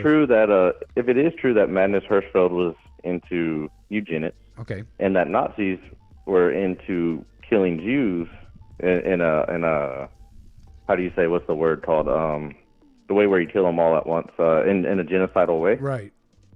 Then even this is like something I said to you last week. It's like, well, if the Nazis hated Magnus Hirschfeld, and then they hated what he was doing, but then they burnt his books, and then they and if it's true that they genocided people, did they also become what they hated? Interesting point. Listen, I wanted to ask you about this, because it may very well be true. I don't think that's out of the. I heard about the book burnings, and I've heard many of similar things, that the Nazis were against degeneracy and stuff like that. I've heard many similar things, so I don't think that's. It could be true. Okay, and okay, so what issue is it? I want to understand what issue is it that you take specifically with it, because if it's true what you're saying, then yeah, Matt Walsh, if he was trying to make that connection, he'd be wrong in making that connection, because as you just noted, the Nazis didn't agree with Hirschfeld, with Magnus. So then what is it? Is that the issue? So then what issue are you taking with Matt? Is it the connection he made with the Nazis? Because what about Magnus? So let's say he's not connected with the Nazis like Matt is trying to say. Let's say he's not. Yeah. What is it about Magnus that makes what he's doing Jewish? Is what I'm asking, I guess. Oh, what makes it particularly Jewish? That's a good question. Kind of stumped me on that one. Because I understand what you're saying here about that connection and trying to draw that parallel when the Nazis saw that stuff as degenerate, possibly, and burned those books. Okay. So then what issue do you take with, if Matt had said it, how should have Matt had said it then? He shouldn't have been so misleading about the connection between them and what's what. I guess the issue is, like, when you look at the Daily Wire and who, like, runs it and everything, for him to frame it in that kind of way and say it in that kind of way almost makes you wonder if he's purposely misleading because of who's writing his paychecks. Yeah, interesting. Now, was Magnus Hirschfeld a German? No. Oh, I know that there were Jewish Germans, but would you call them German the way you would call, like, me, American? It depends. I mean, if they can flip-flop on how they want to, like... Fair enough. You know, like, when it's convenient to call him German, you can say German, but when it's convenient to call him Jewish, you can call him Jewish. It's like, why not, I guess I get why you'd want to portray yourself in the most positive light possible. Yeah. But if you want people to get a real essence of who you are, then you should also include the other part. Maybe like to be fair. Well, maybe it definitely like isn't. It's German not accurate. Hyphenated Jewish. Yeah. It's definitely not accurate from Matt Walsh, because, like you pointed out, if the Nazis were against this kind of stuff, it wouldn't be quite fair for him to paint it in this light. And I know he's not. Like. I'm sorry if you guys keep hearing this beep. Sorry, caller, you gotta wait till I'm done with him. But anyways, I know Matt Walsh isn't like that ignorant about this topic. ignorant. I don't think he is. About 10 years ago, he wrote a thing about the Israel lobby and all that. I Like, heard he that knows. too. I looked it up. It's true. He wrote it, so he's aware of the Israel lobby. So, and in Yeah. that article, he sounded a lot like some of you guys, and I say that with He love. sounds like Nick Fuentes. Yeah, he sounded like him. He sounded like some of you guys in the chat, and and so like I don't think he's that. I'm just a pattern noticer, bro. I'm just a pattern noticer. Yeah, and okay. and personally, if you ask me, personally, I'm not against, like, let's say someone, like, would you name them? Would you, if that's what's going on and I knew it, then so be it. But I just don't. I just can't make that because I don't know these. Like I can't like I asked you earlier. How do you know? I just can't fully know. But some things we can know, I guess.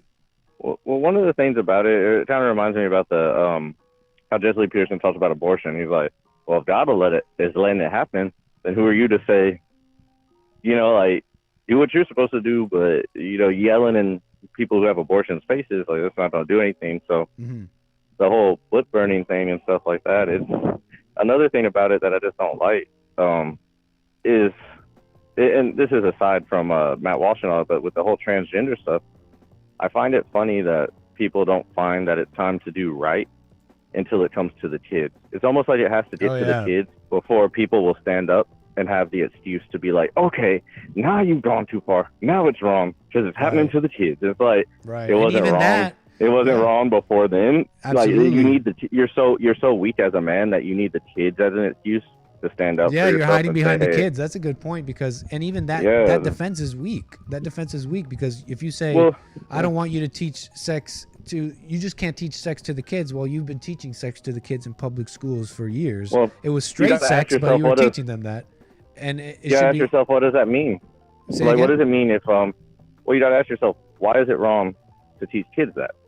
Why don't you want your kids to it's not learn about that? 'Cause wrong you don't want about your, teaching them that. It's just that it's the wrong person doing it. Well, what I'm the saying is if you- responsibility is with the parents, and only and if the kid asks and it's like the kid is interested, they should ask their parents, and that's where it should stay. Oh my God, you hear that? You okay? No, some dude just drove down the street all crazy. Oh, okay. But no, so no, what I was gonna say is, like, if you take it to its natural conclusion, it's like, why do you find it wrong for kids to learn that weird stuff? It's like, oh, because you don't want your kids to grow up to be that way. Okay, well, if you don't want your kids to grow up to be that way, then that means you must think it's wrong for adults as well.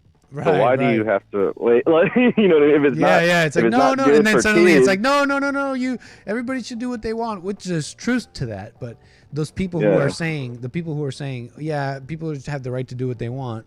It's like, could you at least also be clear on your stance though? Like, is it evil or not, and do you want to live around it? yeah, if it's not good for kids, then it's not good for kids, because it's probably not good for them once they become adults, which means it's not good for adults either. So I find the whole what is a woman like? Oh, when you turn 18, do whatever you want. Like, it's kind of weak, man. In my personal opinion, it's just like, should we do something about it though? Like, should we? Because you're saying, okay, yeah, they're in the schools and teaching them that kind of stuff. I would say not do anything personally about it, but just be honest. That's if where I'm something at you with don't it, like, yeah. don't wait. Yeah, don't wait till it's kids and Be then be like, honest. now I'm gonna be honest. Yeah, don't be like, like, be honest. No, it's wrong. Yes, you could do whatever you want, but you're wrong for doing that.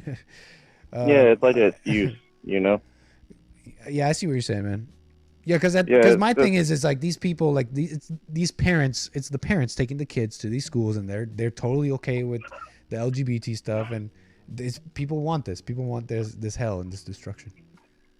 Yeah, I mean, I'm a homeschooler, man. I've been watching Jesse long enough. I've been in this space with all this stuff for a while, and it's just like, right on, man. Well, like, why send your kids off to that? Totally. Well, let me move the wheels. I want to respond to some of the stuff you've said on the air here. Hopefully, get to this other caller who's trying to get in, and kind of get into this Walsh stuff a little bit more. Oh, before you go though, Okay. Man, this Antarctica stuff really got me thinking, bro. I never even looked at that kind of stuff. But now you got me all schizo with the with the ice wall stuff. Have Like, fun with the info, but don't get schizo.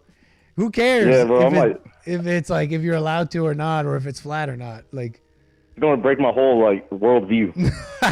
why? Just because you learned that it's illegal to fly over it? Maybe there's Yeah, a I good don't know. reason. Maybe there's a good reason. Stay skeptical. All right. But hey, maybe there's skeptics. Maybe staying skeptical will take you to a interesting place. Alrighty, I bro. appreciate your call, man. Moving the wheel, sir. All right, peace. Call me again. Okay, caller, the line is free for you, you impatient person. You can call in and call me. But yeah, like I was getting into it with our caller here. Matt Walsh is talking about the trans agenda. And as you heard in the call, this is a little bit of the controversy that is being brought up. People are basically, if I can distill it, people are just saying, why aren't you naming the Jews? Magnus Hirschfeld was a Jew, and stuff like that. Like, for example, Keith Woods here on Twitter, part of this dissident right who's commenting on this. He says, Hirschfeld was Jewish and fiercely opposed by the Nazis. In fact, on taking power, they burned everything in his sex research institute. Walsh is knowingly misleading his audience. He's saying knowingly misleading his audience by using Hirschfeld to try and draw some spurious connection between the trans movement and Nazism. Now, I'm not saying he's not. But, hold on.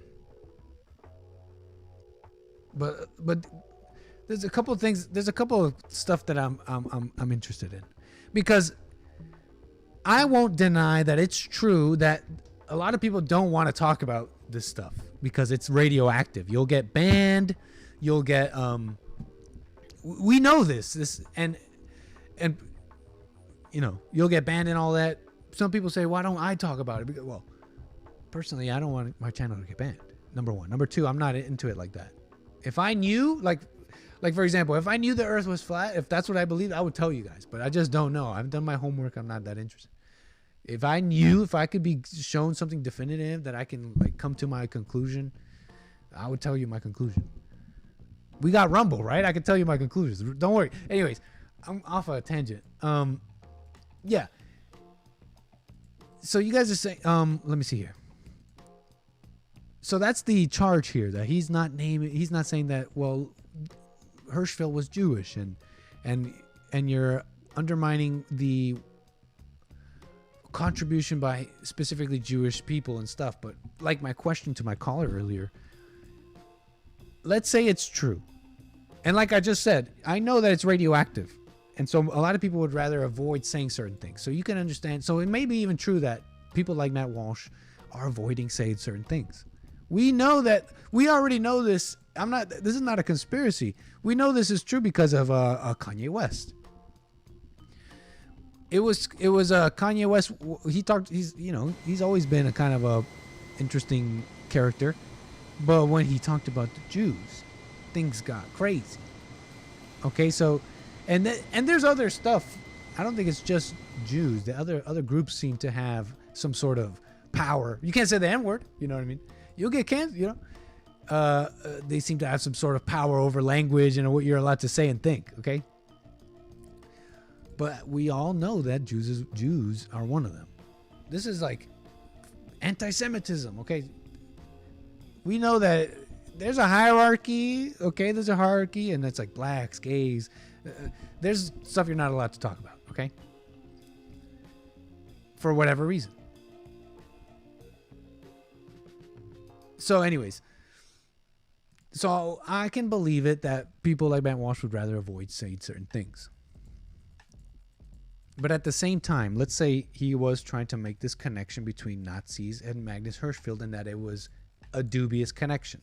That in fact Magnus is a Jew, and that the Nazis disliked Hirschfeld and burned his material. Let's say that's true. Well then, conversely, what is the answer then?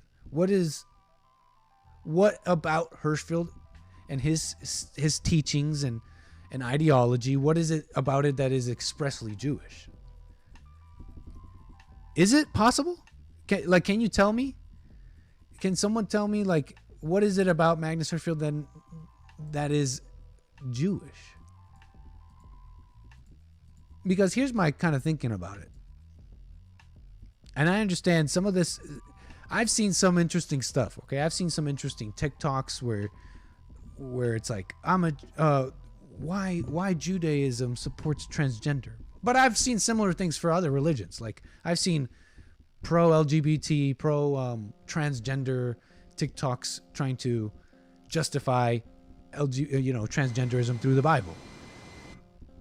But I've seen it for Jews as well. I've seen these Twitter threads saying, yeah, the Judaism supports transgenderism. There's this thread by Keith Woods here in response to the Matt Walsh stuff, and he mentions some interesting info about what he says is the contributions made to the trans agenda by the Jewish community. Keith Woods mentions Magnus Hirschfeld here. And Keith Woods explains how Hirschfeld was actually Jewish and gay. His Sex Research Institute oversaw the first trans surgery. And he links to some Wikipedia article stuff here. So it's not like deep, esoteric, missing knowledge here.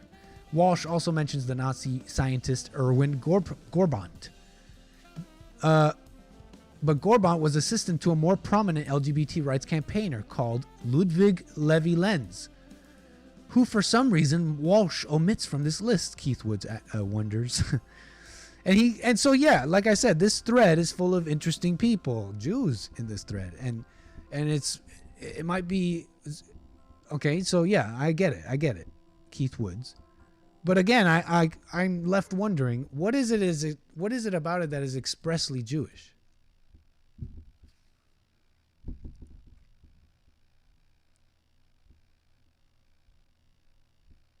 Matt Walsh trolled Keith Woods by calling a Jewish perv a German Nazi.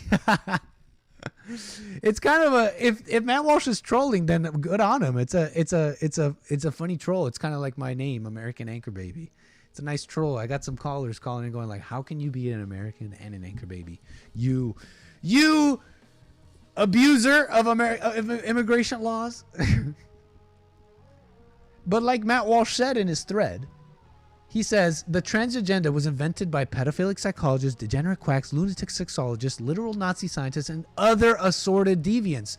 Is it fair to put Jewish people in other assorted deviants? What is it about these people that is expressly Jewish? There might be something, but I don't know it. I don't quite know it, and it doesn't, and I find it hard to believe that there actually is one. And this is what I mean. This is the point. This is really my point here. Because there is a so-called banned truth about the Jewish origins of modern leftism, which may be even true. Karl Marx, Jewish.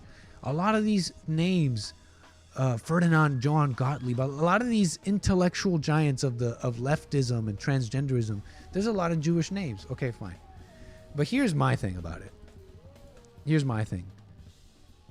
Matt Walsh living his best life. Yeah. Here's my thing, though. I wonder, I don't know if you can even ever really truly say it's exactly Jewish. Even if you can find me things in the Talmud, for example, let's say you find me things that are in the Talmud and that are in Jewish writings that justify transgenderism, and then you show me statistics that show me a disproportionate amount of Jewish intellectuals or Jews or whatever supporting transgenderism. Here's kind of my mental, I could be totally wrong about this, but this is kind of like my headcanon about the world religions. Islam, Christianity, Judaism, all of them. Think about Islam for example, for a second. It is a religion with a lot of truths. If you read excerpts and writings from the Quran and stuff, there's like a lot of beauty. There's a lot of beauty and truth. The same can be said about Judaism. I mean, isn't the Torah just the first 5 books of the Bible? Isn't the books of Judaism come from the Bible and an Abrahamic God? Same thing goes for Islam. It comes from similar origins. They praise Jesus. Don't they praise Jesus? They don't see him as the Son of God or whatever, just a prophet. But my point is there is a vein of truth amongst all these religions. There is a vein of truth in all things, if you think about it. There's a vein of truth in like Buddhism and like meditation. For example, you look at Eastern meditation, and a lot of people will look at the silent prayer, Jesse Lee Peterson's silent prayer, and they'll be like, that's Eastern meditation. Ew, that's not Christianity. And they totally miss they totally miss how like there is a vein of truth in all things. And I see Eastern meditation. If you look at the history, okay, Eastern religion and Buddhism and all that stuff came like way later. You can almost see it as like God gave man prayer and a connection to him, which is just sitting still. And somewhere down the line, man corrupted God's perfect gift to man. He gave us a connection to him. Sit still silently and you'll be connected to me in the present moment. Prayer, aka prayer. And somewhere down the road, man corrupted it and gave it all these words and rituals and all that stuff. Okay? All this weird ritual stuff. And somewhere down the road, it became meditation. But meditation is a callback to the true prayer, sitting still. Be still and know. You see what I'm saying here? In the same way that happened to prayer, could have happened. I mean, this is all my head canon. But we've seen vestiges of what I'm talking about. In the same way that happened to prayer, it could have happened to prayer. I believe it really did happen to religion. God gave us his perfect word. God gave us his word in the heart. He spoke to us. He gave us the instructions and the way. In that same way, man corrupted it and gave it words, gave it Bible, it gave it Quran, it gave it these terms and wrote it down on papers and gave those pages and books names. And somewhere even further down the road, people came and corrupted it. But those things, there's a lot of truth. Even if they're missing the spirit, there's a lot of truth in the Bible. Even if people take it the wrong way, a lot of those people still remain pretty decent. Even if it's just the words, the empty words. And then even further down the road, people corrupted it even further. And so I look at religions like Islam, for example, which has the Quran, which is inspired by Abrahamic writings and all that, which has its roots in Judaism and Christianity. And then came a man named Muhammad who wrote his writings and interpreted the Quran and the original word of God. All these interpretations have merely corrupted the perfect word. You see what I'm saying here? The call-in number is 760-515-3855. You can't call in. And so along the way, it got corrupted. Islam got corrupted with the writings of Muhammad. I believe Judaism got corrupted with the writings of the Talmud. And Christianity has been corrupted today. We see the pride flag in the Christian church. And so this is what I've arrived to. Even if, let's say Matt Walsh is because he has Jewish bosses or something, and he's not saying the truth about the Jewish roots, that might be even true. And there might be an intellectual, interesting thing to realize about leftism's Jewish roots and the fact that it's banned, and the fact that you can't talk about it, the fact that it's like when you can't talk about something, well, then that's who's in charge, right? But at the same time, that's not really the root.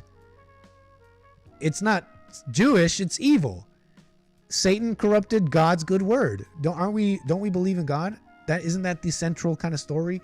It's God versus the devil, and God has perfect creation and Satan's imitation of it.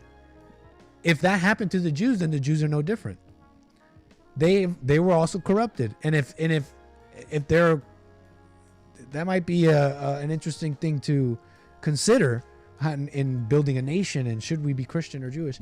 But at the same time, you see my point here? It's not Jewish. It is Satan at its root. I have a call. You guys follow me here? Hey, what's up, Anna? I haven't seen you in chat. I have a caller here. Appreciate your call. Your name and where are you calling from? What's up? It's Steve Strack from Jersey. Steve, welcome, sir. How you been? I'm doing well. I just tuned in and I heard you talking about like the Bible and all that stuff. So yeah, the Matt Walsh stuff. I don't know if you heard about that. No, I didn't know what you were referencing. So yeah, there's some controversy. You kind of already. No worries. Go ahead. Well, what were you talking about? No problem. No, yeah. So I just want. Yeah. So if what I asked you've already talked about, it's kind of coming off. But no problem. Go ahead. This week I was wondering because friends of mine were talking about it. And I was never really into the whole Christian thing until I started to actually be born again and do all that. Mm-hmm. So I don't know too much about it. But what do you think about signs, wonders, and miracles, and people's ability to heal others through prayer and having this like supernatural power to just heal people? Because I'm seeing that's kind of like what the Christians nowadays are doing. They're relying on this. Again, I don't know if it's real or not, so I can't say. I've never seen it. But yeah, so I'm saying that like they're relying on this like miraculous healing and this prayer power to try and like solve the world's problems, and I think it's just more of the same. It's more just Satanism. You know what I mean? Okay. Expand. So you're talking about people with claims of healing through prayer. We're talking about physical healings of disease and stuff like that. Right. Yeah, that's what I'm talking about. You know, I've heard a little bit about this kind of stuff. You personally, I mean, you ask me, I've never seen it. I've only heard about it. I've seen some weird stuff at churches I've seen growing up, like anointing people and then they fall back and they start shaking. And it's supposed to be like supernatural. Yeah, what do you think about it? I've never seen it personally. So I've kind of shared a little bit about like what I've gone through when I met you in LA. But yes. Like, I've had schizophrenic episodes. So when those were happening, I like eventually now I've come out of it like many years from it. And I realized I'm like, that stuff definitely wasn't real. That was definitely like my mind playing tricks on me. And Jesse says it all the time. Like I remember he had this one phone call, some like woman from New York, and she was like, you know, I saw spirits, I saw God. Oh, he came down and he helped me. You know, and all this other stuff. And I realized I'm like, if your brain is whacked, and if you're whacked, it's like, you know, in general, like if you got other stuff going on, other spirits coming through you, you're kind of going to see these things to keep it in that state until, like you were just saying before, you be still and you know, and like, and you're present and you let it pass. And so like for me, like before I even came to, you know, to hearing Jesse and all this stuff, like, you know who Eckhart Tolle is? Yeah, for sure. I know just a little bit about him. Just I've seen some of his writings. That's all. Right. So he's pretty secular. I mean, he's kind of one of those same guys that talks about all the religions and like, you know, every religion's the same. But he talks about being present, and that was actually one of the things like where I went through a crazy time, but being present helped me get out of it. And there's no way like you could convince me like that wasn't me sitting still and letting God do something that I couldn't do. Like looking back on all that, to me, that's a miracle. That's the supernatural right there, man. That's the supernatural. And to see like what I've gone through, and then just like how, like I was talking to a friend before about this stuff, and I'm like, it's like that life never happened, but I didn't do anything per se. But like when I talked to my friends, they grew up in a Christian church, you know, like non-denominational, like they're all about that culture. And they were talking about it this week. You know, they were telling stories about how they just prayed for a woman and her ankle got healed, or they prayed for this guy and you know, his arthritis went away, or they were walking down the street and they just knew that like God gave them the word to say to them, and they said this thing and they're like, how did you know I was going through that? It's kind of like those mediums, you know, they're like, I see somebody's in the room right now, and you know, like I'm getting these messages. Like I think that's all Satanism. Like, I think it's just a trickery spirit, but I don't know. That's why I wanted to see what you thought about all that. No, it's an interesting thing you bring up, and it's so true. I have to agree that that's the real like that's truly supernatural. And what's funny about that is that most people probably wouldn't see it like that. They'd say, you know, someone, because people are expecting. I guess people expect that. People expect like a supernatural work on their life in the way that they're expecting in their mind, and so they hear someone like you say, "Oh, you know, I'm not the person I was," and they go like, "Yeah, right," or whatever. That's nothing. Doubting, you know, like you know what I'm saying? Like waiting for something supernatural when the miracle can happen inside. It's real. Right, and they're still waiting on something. Yeah, they're still waiting on something externally to change that. Yeah. Or then at least identify with. And like when I was talking to my friends about this, you know, I mentioned to him, I was like, do you guys get a sense of identity? Like, listen, let's say this is real. I'm not doubting you. I've not seen it. But I asked him, like, do you get a sense of identity from what you're doing? And a few of them were like, yeah, you know, like, this is my mission. It's what God called me to be. And I'm like, see, that's also a problem, because you're getting, like, an ego that, oh, I can heal these people. I can do all this stuff. And then when one of them brought up, like, it didn't happen, and he kind of got, like, bent out of shape about it. And I said, well, I think the bigger issue is, pay attention to yourself. Like, why are you getting such a feeling from it? You know, like I think that's the more important thing to pay attention to. Yeah, so you met a healer? Why are my powers gone? Say it again? So you met a healer? Yeah. Yeah, no, the question would be, can you show me a healing? That's the question. Right. Show me. I think that's what I got to ask. Prove it. Show me. Right. It's the same thing like in Exodus when Pharaoh was like, all right, cool, Mr. Moses, like, show me all this stuff. Yeah, right. He was anointed and given the healing power. He's making the claim. Right. Yeah, because I've never Right, seen because- anything like that personally. I've Yeah, never 'cause seen the I've never seen apparitions or ghosts. I've never seen, you know, I've seen. I think God working in people's lives. I've seen that people waking up, them changing, like, but nothing like that. My mom claims that God took away her ovarian cancer, but again, I've heard stuff like that, but I just don't know.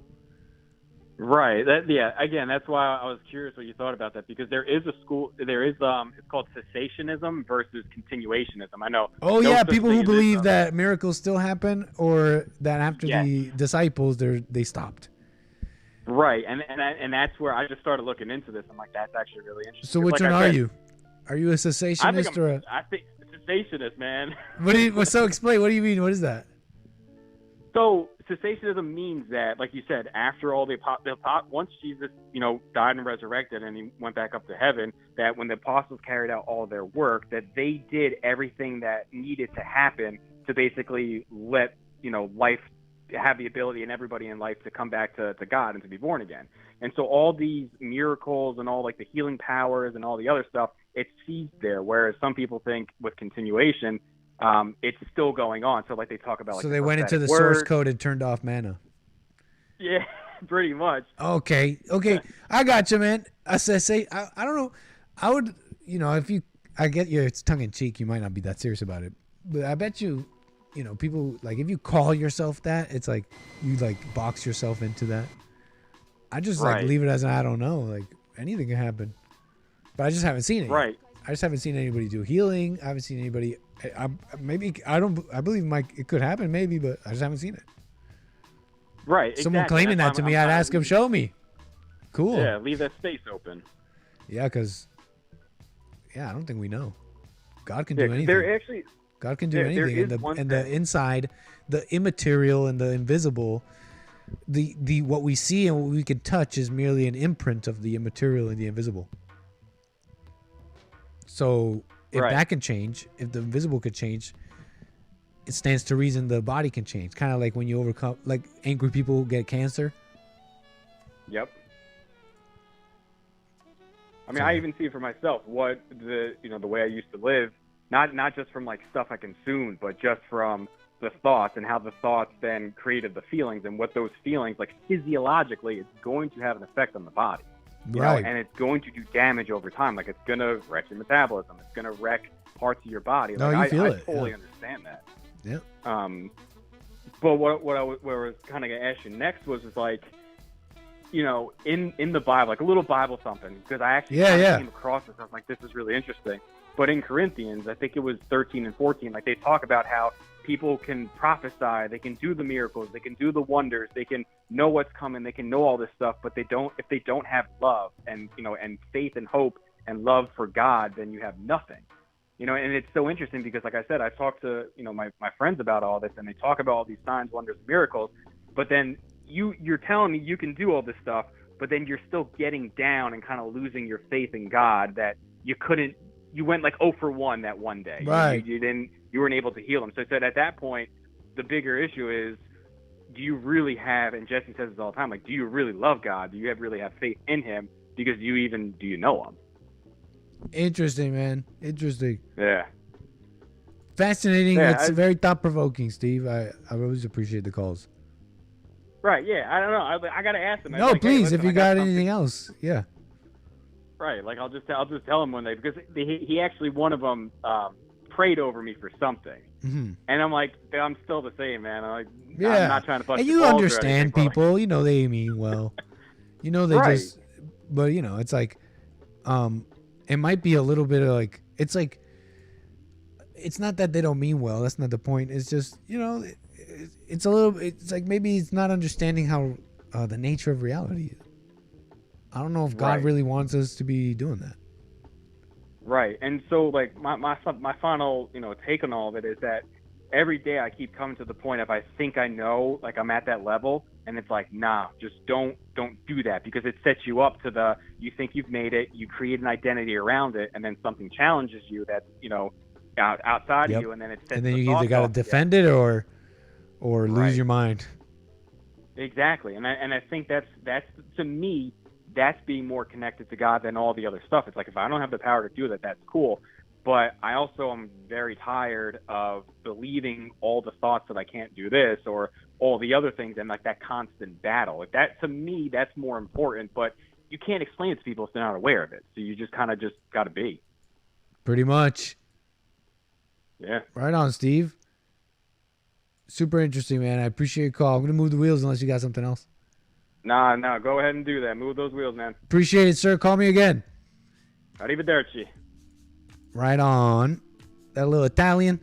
Okay, calls. You can call me 760-515-3855. We're in the cockpit right now. Looks like some of you have been noticing in the chat, and some of you have been noticing your drinks have been maybe spilling a little bit. You may be noticing a little bucking, some bucking going on in the plane. As you can see, we're rocking up and down. I don't know if the planes are rocking. I don't know what's going on. I don't know why the plane's doing this. So we're in the cockpit right now. Let's get in there. Let's see what's going on, because this is a little concerning. This is a little concerning as we are still not fast enough. Our trim wheel here keeps jumping up and down. It looks like the plane is trying to maintain a certain altitude but at a low speed. You can see I have my throttle all the way forward. You can see we are not speeding up, however. We're at 43,000 feet. I'm actually wondering if it's the air density over here in Antarctica. I'm going to lower the altitude here. We're going to go down to 36,000 feet. See if we can't catch up on our speed here. I believe the problem here is the speed. And the computer it's correct. I have the computer here set.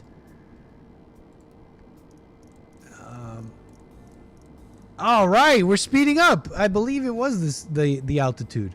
We're gonna get down. We're gonna lower down to 36,000 feet. Apologies, any spilt drinks. Flight attendants will be coming shortly down the aisle for service. Complimentary drinks on the house.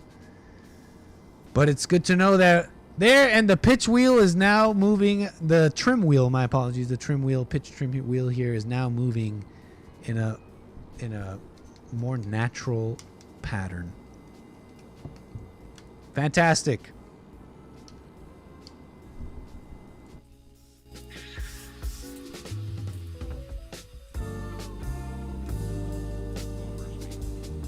Now we're overspeeding. Hold on.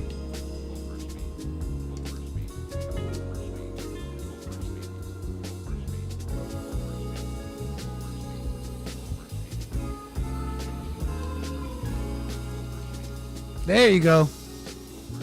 Now we should be at a better speed. There you go. The plane is level. This is how it should be.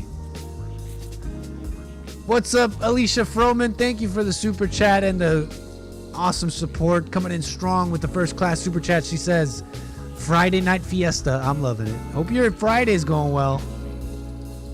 I got a call coming in. From Nick in Seattle. Hope your Friday's going well, everybody. I got a caller here. I believe you're out of Seattle. Yes, indeed. I'm out of Seattle. How's it going, Nick? Hey, what's up? Is it Al? No, it's Nick. What's up, Nick? You're speaking with Nick. What's up, Nick? How you doing? Hey, I'm doing good. Hope all is well. Yes, thank you, sir. Sorry, not doing good. Doing fine. Right on. No man is good, right? Hey, no man is good, but you could be doing good. You could be doing good. I try to do good. In the name of the Lord, I Hey, try to right do on. good. I I'm going to appreciate keep it quick for you, boss, No because I know problem, you got to sir. keep the wheels turning. Thank I got you, sir. two statements to make and a couple conspiracy theories to drop on you. Hey, we love it. Statement number one, your caller you were talking about with steroids and whatnot. Yeah. Y'all got onto some military topics, and I just want to say, man, I'm a bike messenger out here and in Seattle, and in a job where I risk my life every single day, all day. I would say that, man, if I could go back in time, I would have signed up so quickly to fly a chopper in Vietnam, and I would have flown that so properly, and I would have saved so many of our boys. Just saying. Yeah, you wish you were a pilot? Nah, just a chopper pilot in Vietnam, specifically. Vietnam, huh? Fortunate son blasting on the speakers. Yeah. That's statement number one. Statement number two is the pagan topic that your caller brought up. I come off of a lot of inspiration from reggae music, and, you hear dudes like Shabba Ranks, lots of other dudes. Paganism gets dropped a lot. Oh, those dirty pagans, blah, blah, blah. You don't want to be a pagan, stuff like that. It's sort of a loosely based term that I personally use that gets me canceled by some folks, and, whatever, but I don't care. But yeah, if someone's acting, in the spirit of Satan, to me, I'll just lump it in, just generalize it as like, they're acting like a pagan, you know what I mean? And people really don't like you saying that? They don't like hearing that stuff at all. There's so many people in Seattle who, there's Sodom and Gomorrah here, man. But people don't like hearing that. People are into astrology here and spirituality. And you would think a word like pagan wouldn't bother anyone. Like, who's bothered by pagan? Oh, no, it bothers them, dude. It bothers them.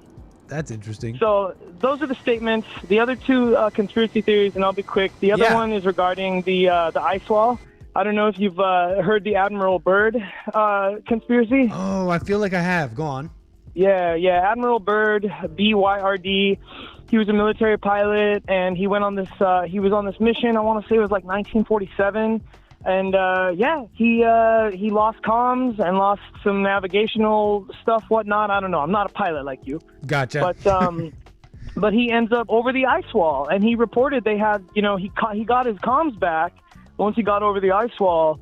And dude, he was reporting flying low, trying to get out of some clouds, and he saw green pastures, thick forests. He saw mammoths, and he made it back, and he made his statements.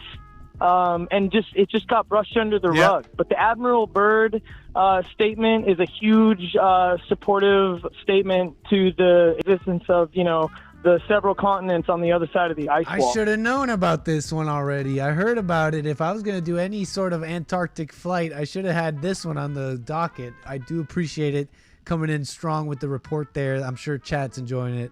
Awesome stuff. Thank you. The last, and I'll finish up real quick.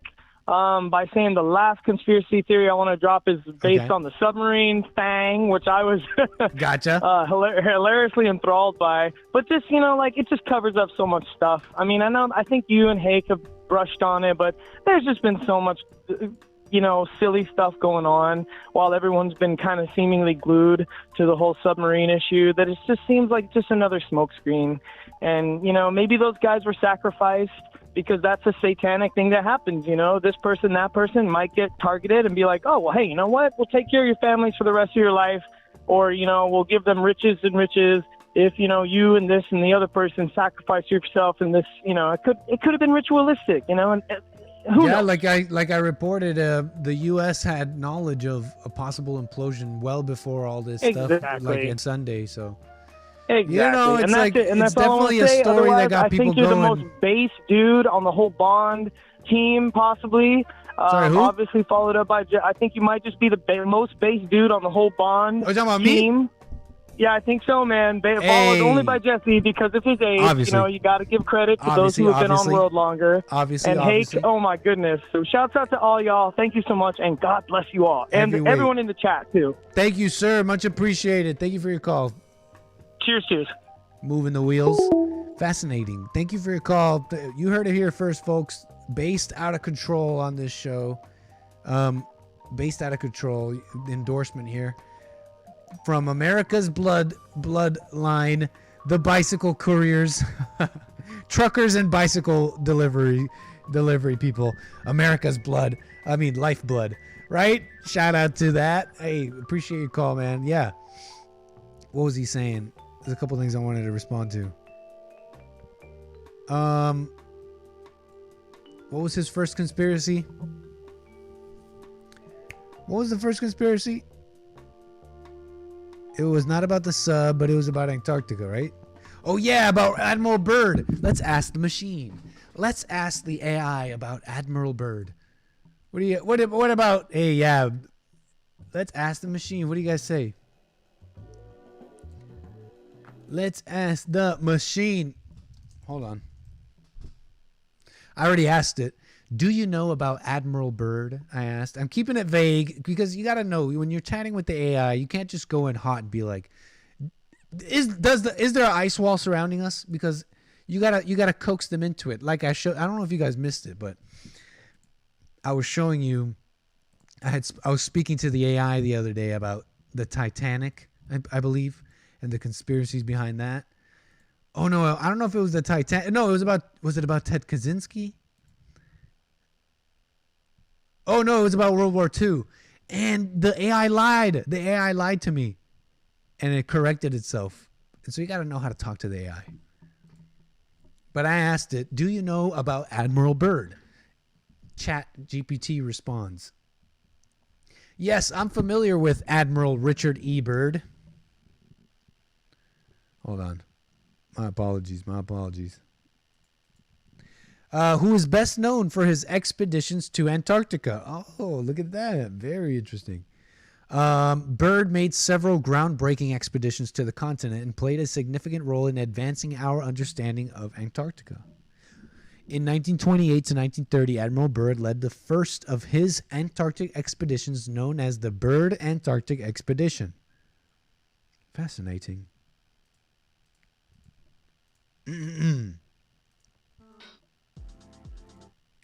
My apologies. During his expedition, he established a base called Little America and conducted extensive aerial exploration. Byrd's most famous expedition took place from 1933 to 1935, known as the Second Byrd Antarctic Expedition or Operation High Jump. It was one of the largest Antarctic expeditions ever undertaken. Involved multiple ships, aircraft, and personnel. Admiral Byrd also made claims about discovering unknown lands beyond the South Pole during his expeditions, leading to speculation and conspiracy theories about a supposed hollow Earth and secret Nazi bases in Antarctica. However, it's important to note that these claims have been widely discredited and lack substantial evidence. Admiral Richard E. Byrd made significant contributions. Okay. What did he say he discovered?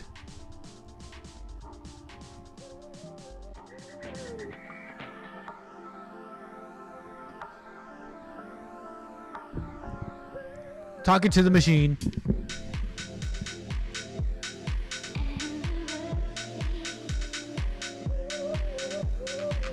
During his expeditions, Admiral Byrd made statements about discovering unknown lands beyond the South Pole. In his diary and interviews, he described encountering vast, unexplored territories, lush vegetation, lakes, mountains. Byrd claimed that these regions were beyond the commonly known boundaries of Antarctica and that they were part of a larger landmass. Byrd's descriptions fueled speculation, gave rise to various theories of a hollow Earth. However, it's important to note that these claims have been widely criticized and not supported by... The AI keeps trying to remind me that this is a conspiracy theory. It's starting to radicalize me here. How come we're not allowed to go, huh?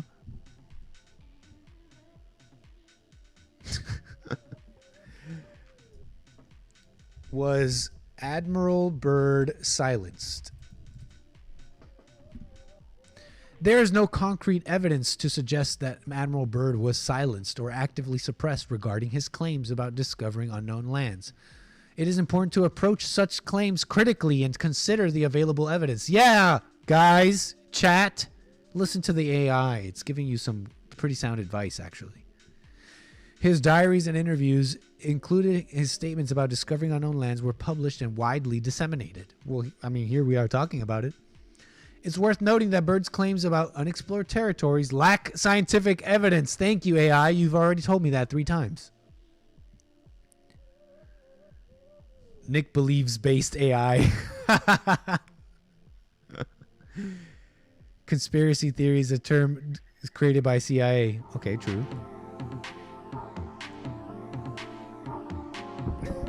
Listen to the AI, everybody. Yes.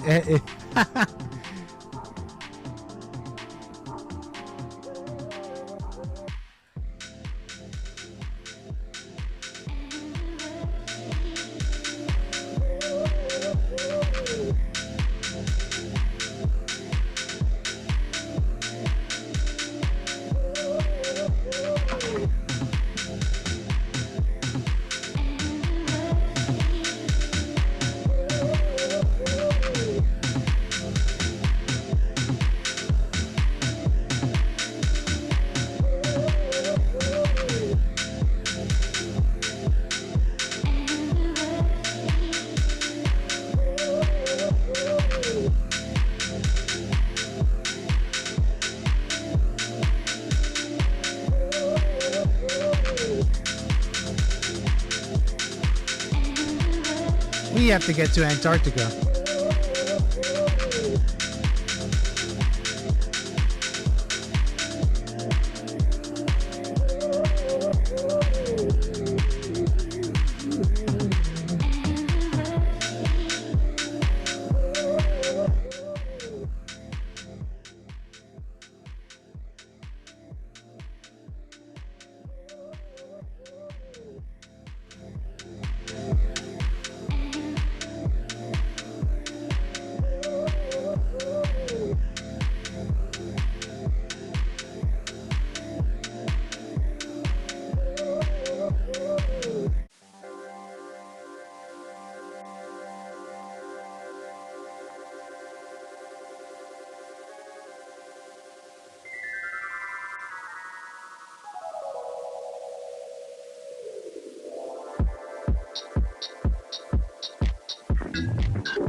Allow me here a moment. Let me.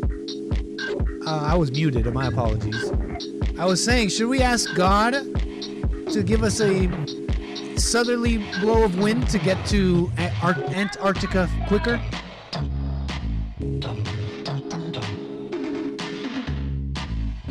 I think we should get there faster. So allow me, chat. Allow me a couple. Allow me to get a couple things ready for our Arctic approach.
Ladies and gentlemen, we'll be arriving to we'll be seeing Antarctica very shortly here.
Ladies and gentlemen,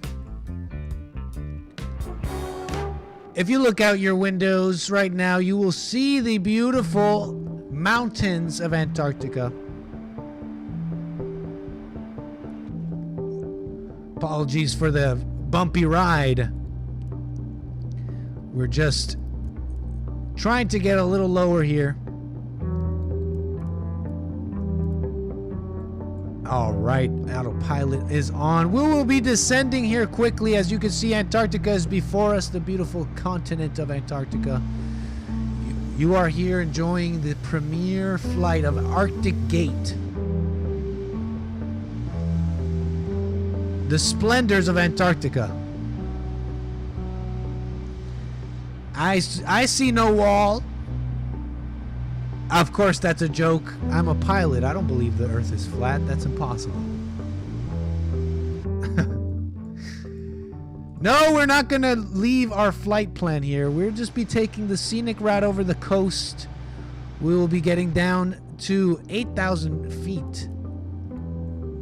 We'll be following our flight restrictions here closely. We don't want to break the treaty, the Antarctic Treaty System Act or whatever here. We will have government planes on our tail intercepting us should we leave our path here. But yes, here is Antarctica, the frigid Antarctica. We got here pretty quickly thanks to a little boost from the Lord. We are arriving. Let's check our map here. I believe we are arriving to the McMurdo Airfield in Davies Bay in Antarctica. What's up, chat? We've made it. Government about a... Nick, you gotta head into the middle of Antarctica. Are you sure? No. I'm not breaking the rules. I'm not gonna do it. Let us get lower and enjoy the breathtaking view.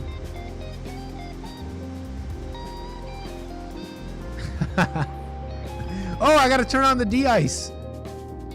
How do I do that? Where's the de-icing stuff? Uh-oh. Where's the de-icing stuff on this plane? Where's the heating? It's cold. It's okay. We'll be okay, I think.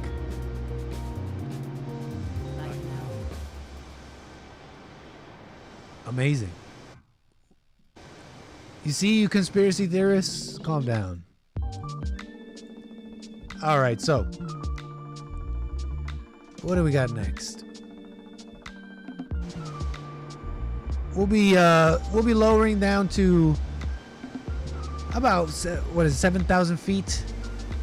So just kick back and relax as we descend, as your ears pop and you enjoy the beautiful view.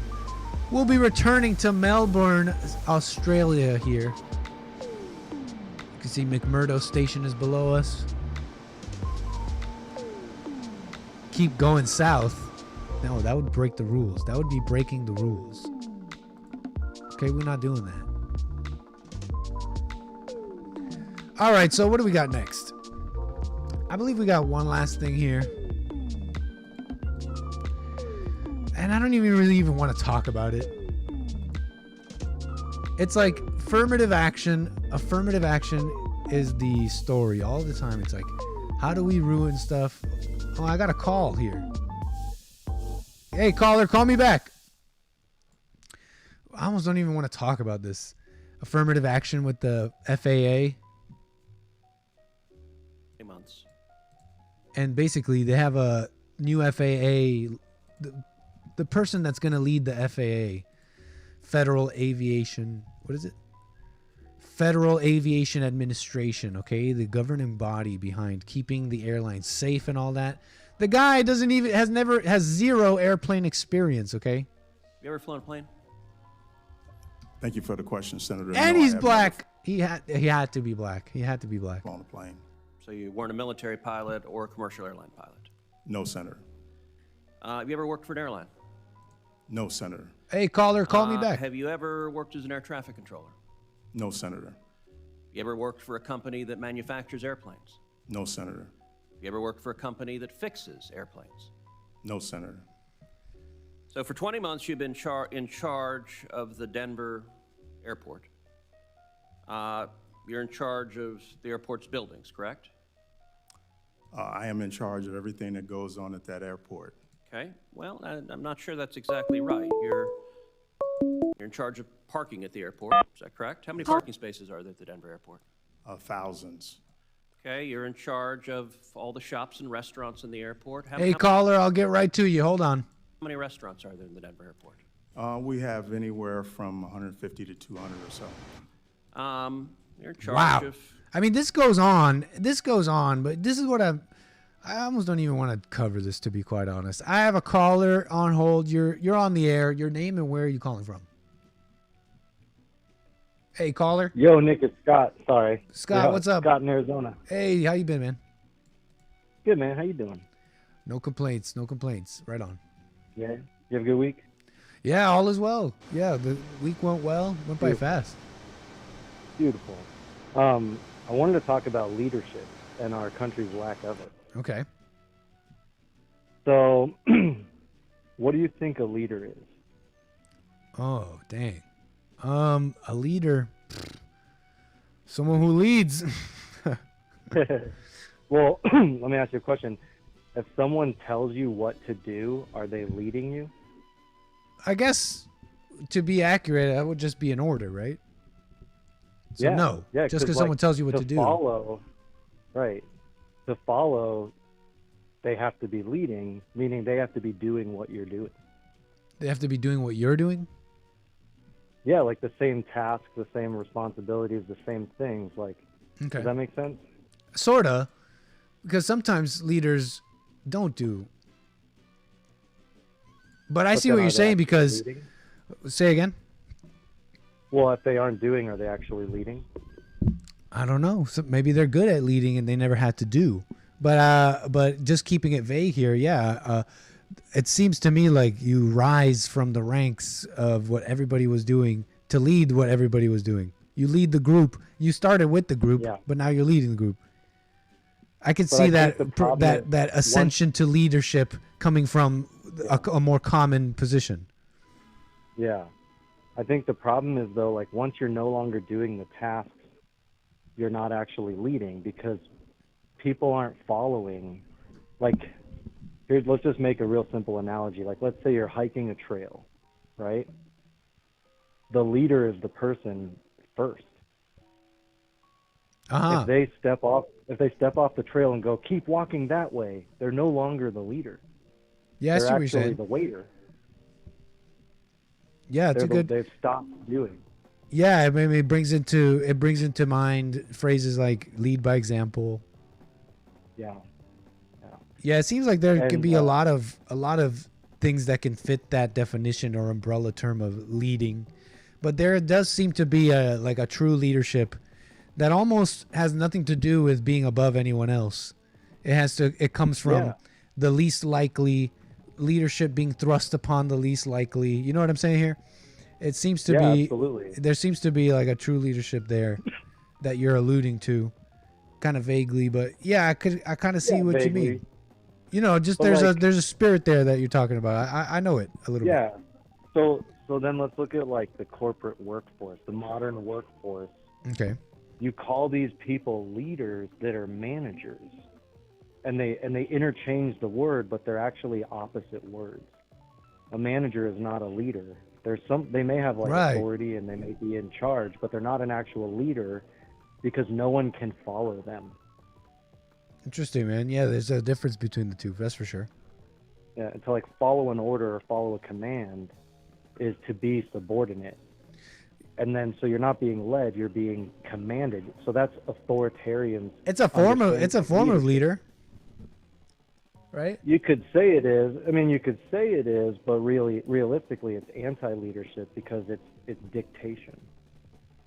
Sometimes you gotta. So sometimes the but you group can't lead sometimes the group someone won't without- listen. Sometimes the group won't you won't always it's pretty vague, but sometimes a group doesn't have a leader, and sometimes someone has to be one, and people won't like them.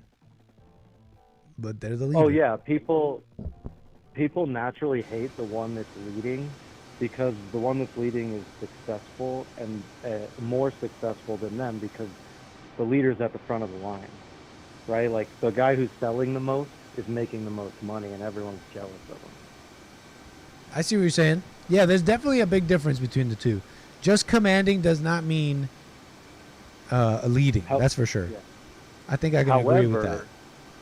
There is a set of skills about like coordination, and it's a high level understanding of like how things fit together within a structure. And that person can lead people in a different way. And ironically, it may seem like they're giving orders, but they're actually giving observations, and then the leaders understand the observation and take control of it, and then the followers follow the leaders. Interesting, man. Yeah, I can see what you're saying. Are you a leader? Does that make sense?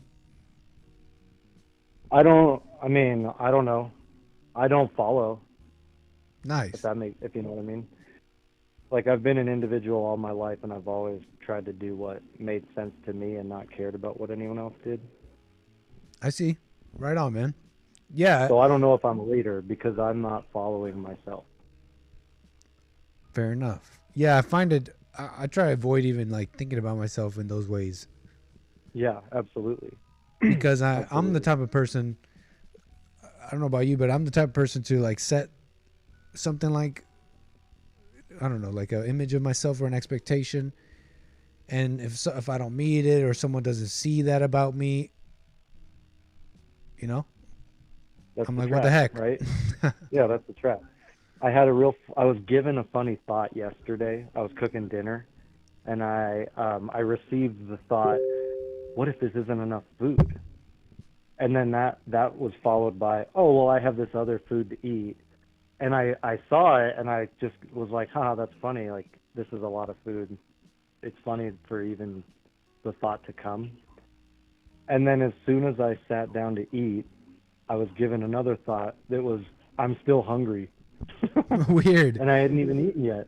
Yeah. And it's just funny when you're able to like see what the not you is, how much is happening. Yeah, you could definitely do with a lot less. You don't need that much. Yeah, I'm coming to the conclusion that there's no such thing as anger. What do you mean? Like the way there's no such thing as racism, to use the word racism is just to give evil a name other than evil. And even anger is not real because it's us being possessed by evil. So to call it anger is to give it a life outside of its truth. Okay. Like, But okay. I understand. I think I understand what you're saying, sort of. I think I understand what 'Cause, you're saying, sort of. Yeah, we like can't be angry. like but evil we can doesn't be exist. It's possessed. only a shadow of good.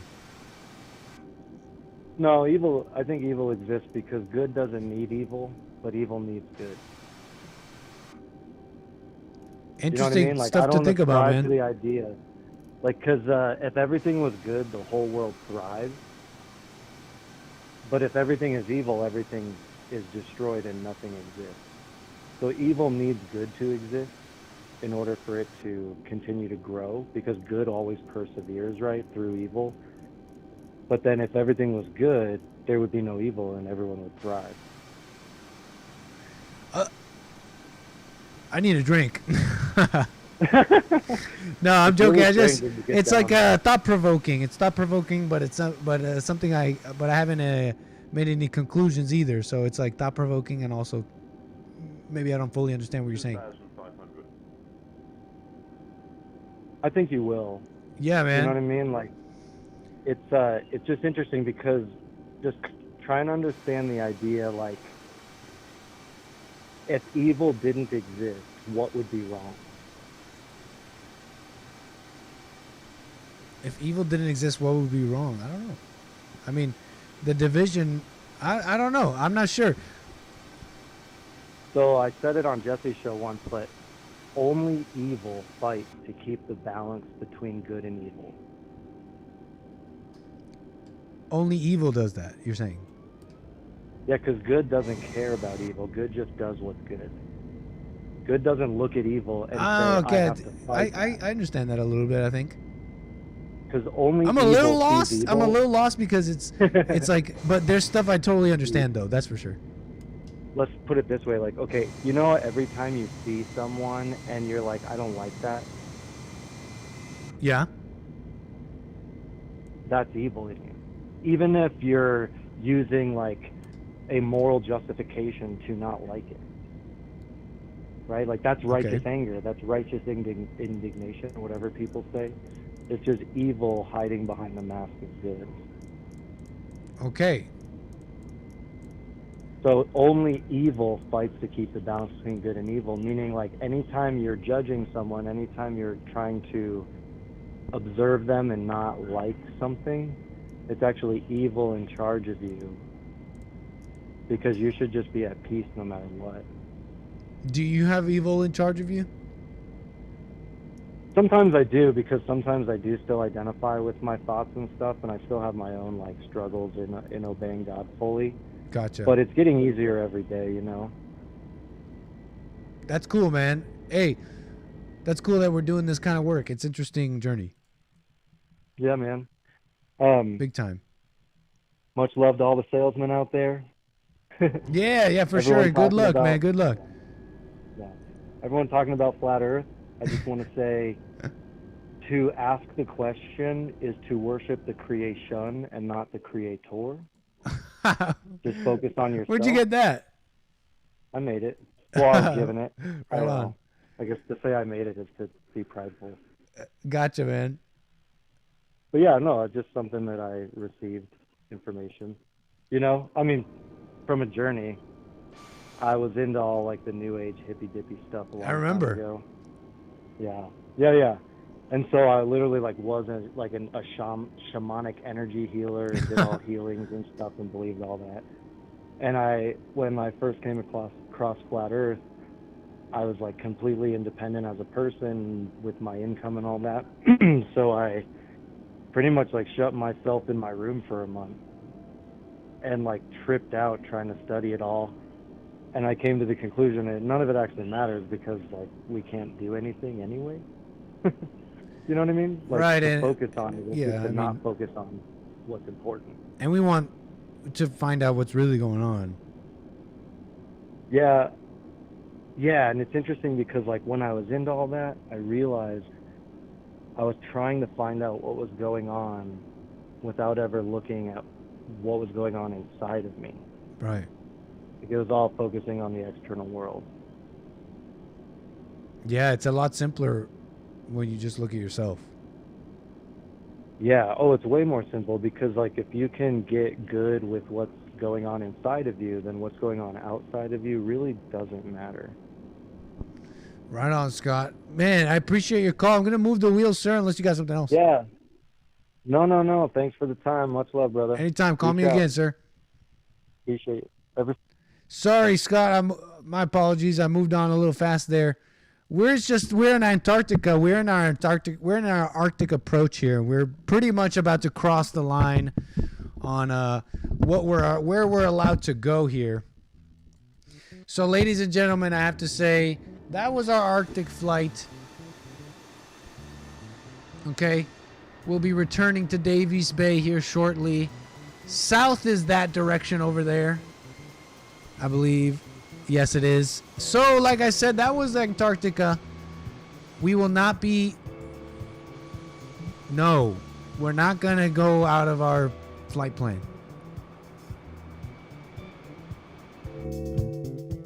No, Nick, you got to go south. That's illegal. Land on the... You guys want me to do illegal things. This is your conscience speaking. Kamran is right. Kamran is right, ladies and gentlemen. We're taking the autopilot off. Ladies and gentlemen, we're going south. Autopilot is off. Radio is off. FAA be damned. Antarctic Treaty be damned. And our fuel be damned. We're going south, ladies and gentlemen. We're going either over that ice wall to see what Admiral Byrd saw. I don't care what the AI said. I don't care that it keeps telling me that it's not scientifically proven. We're going south, ladies and gentlemen. We're going to see what Admiral Byrd saw. Curiosity got me. Rules be damned. Ladies and gentlemen, we're taking a big detour. We're doing this the Explorer way. We're doing this the Explorer way, okay? We're being bold. We're being bold and free. Don't worry, Rome 13. We'll get you another drink. We got the world to see. We got truths to uncover.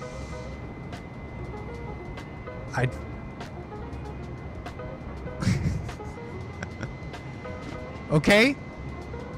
Buckle up, ladies and gentlemen. We're taking a big detour. Yes, we're overspeeding, way overspeeding, but I do not care. Regulations be damned. We're throwing safety precautions out the window. We're going rogue. What can go wrong? What can go wrong? It's not like there was other expeditions that have happened recently that went wrong. Risky adventurers, rich billionaires. I don't think I have any billionaires on board, do I? Because if we had billionaires on board, we should go land. If there's anything we know about the Titanic and all that, is when there's billionaires on board, it's probably not going to end well.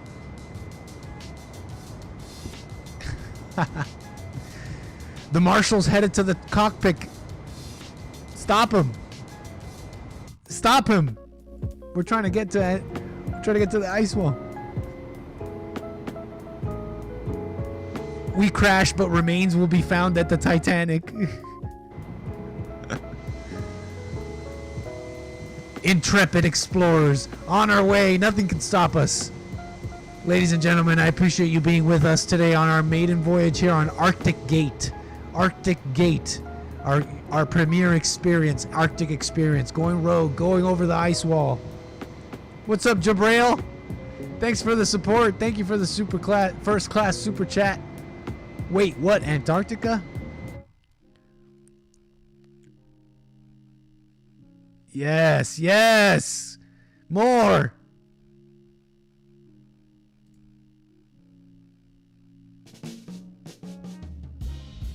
More. What could go wrong? It's not like there's been expeditions that have been going wrong. Uh-oh.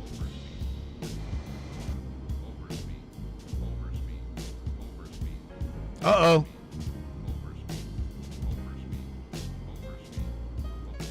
Uh-oh.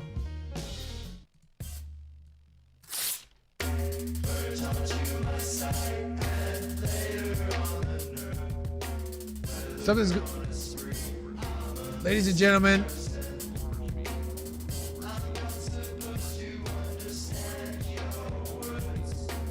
Uh-oh.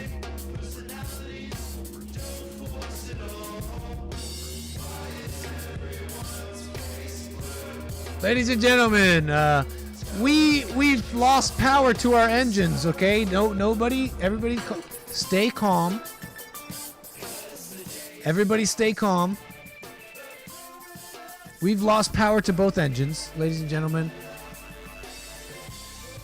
It is a total freak situation.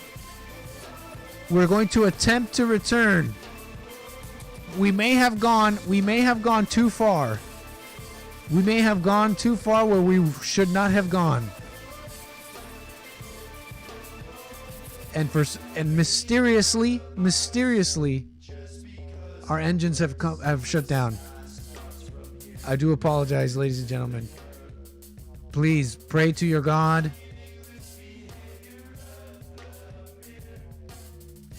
Because I don't know how this is going to end. I don't know how this is going to end.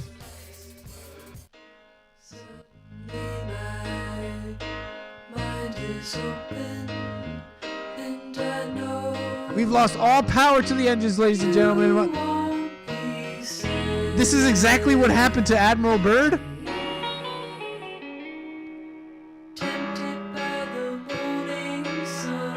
Did we fly too close to the sun?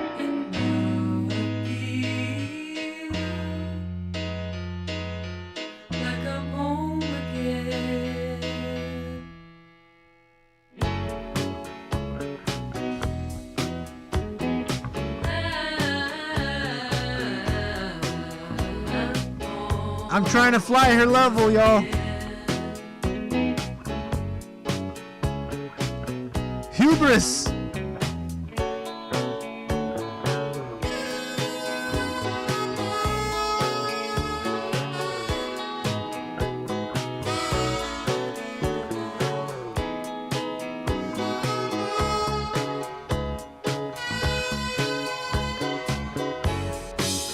Ladies and gentlemen, it seems like we're coming to an end to our maiden voyage here, our ARCTICGATE, our ARCTICGATE maiden flight here. I do apologize. It will end in a fiery inferno. We didn't get to go over the ice wall. We flew too close to the sun. We got too excited. We've lost total, complete power to our engines here and have now no choice but to cruise on to our demise here. I do appreciate you being here with me today. It's been an awesome show. I appreciate you flying Nick Stream today. Hope you enjoy your weekend. Make sure you tune in Sunday for church with Jesse Lee Peterson.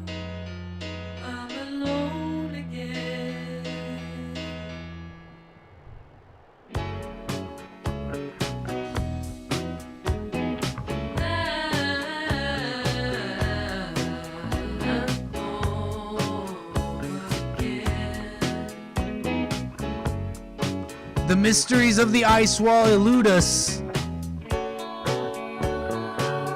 Prepare for impact.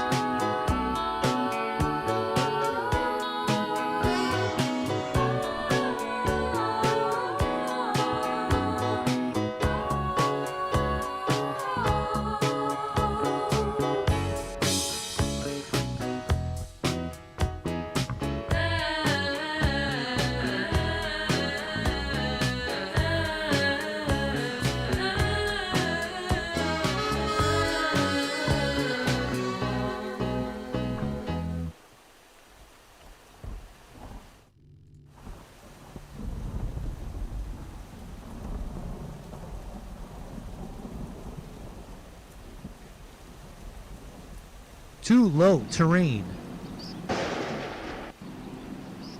Oh!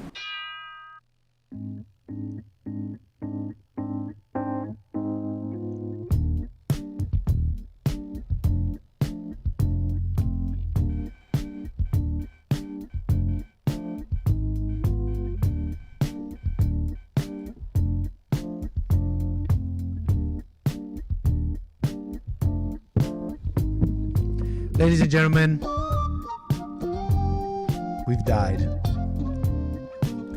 Sorry about that, y'all. Looks like we couldn't get over the wall and couldn't see the mysteries. They elude us until the next time.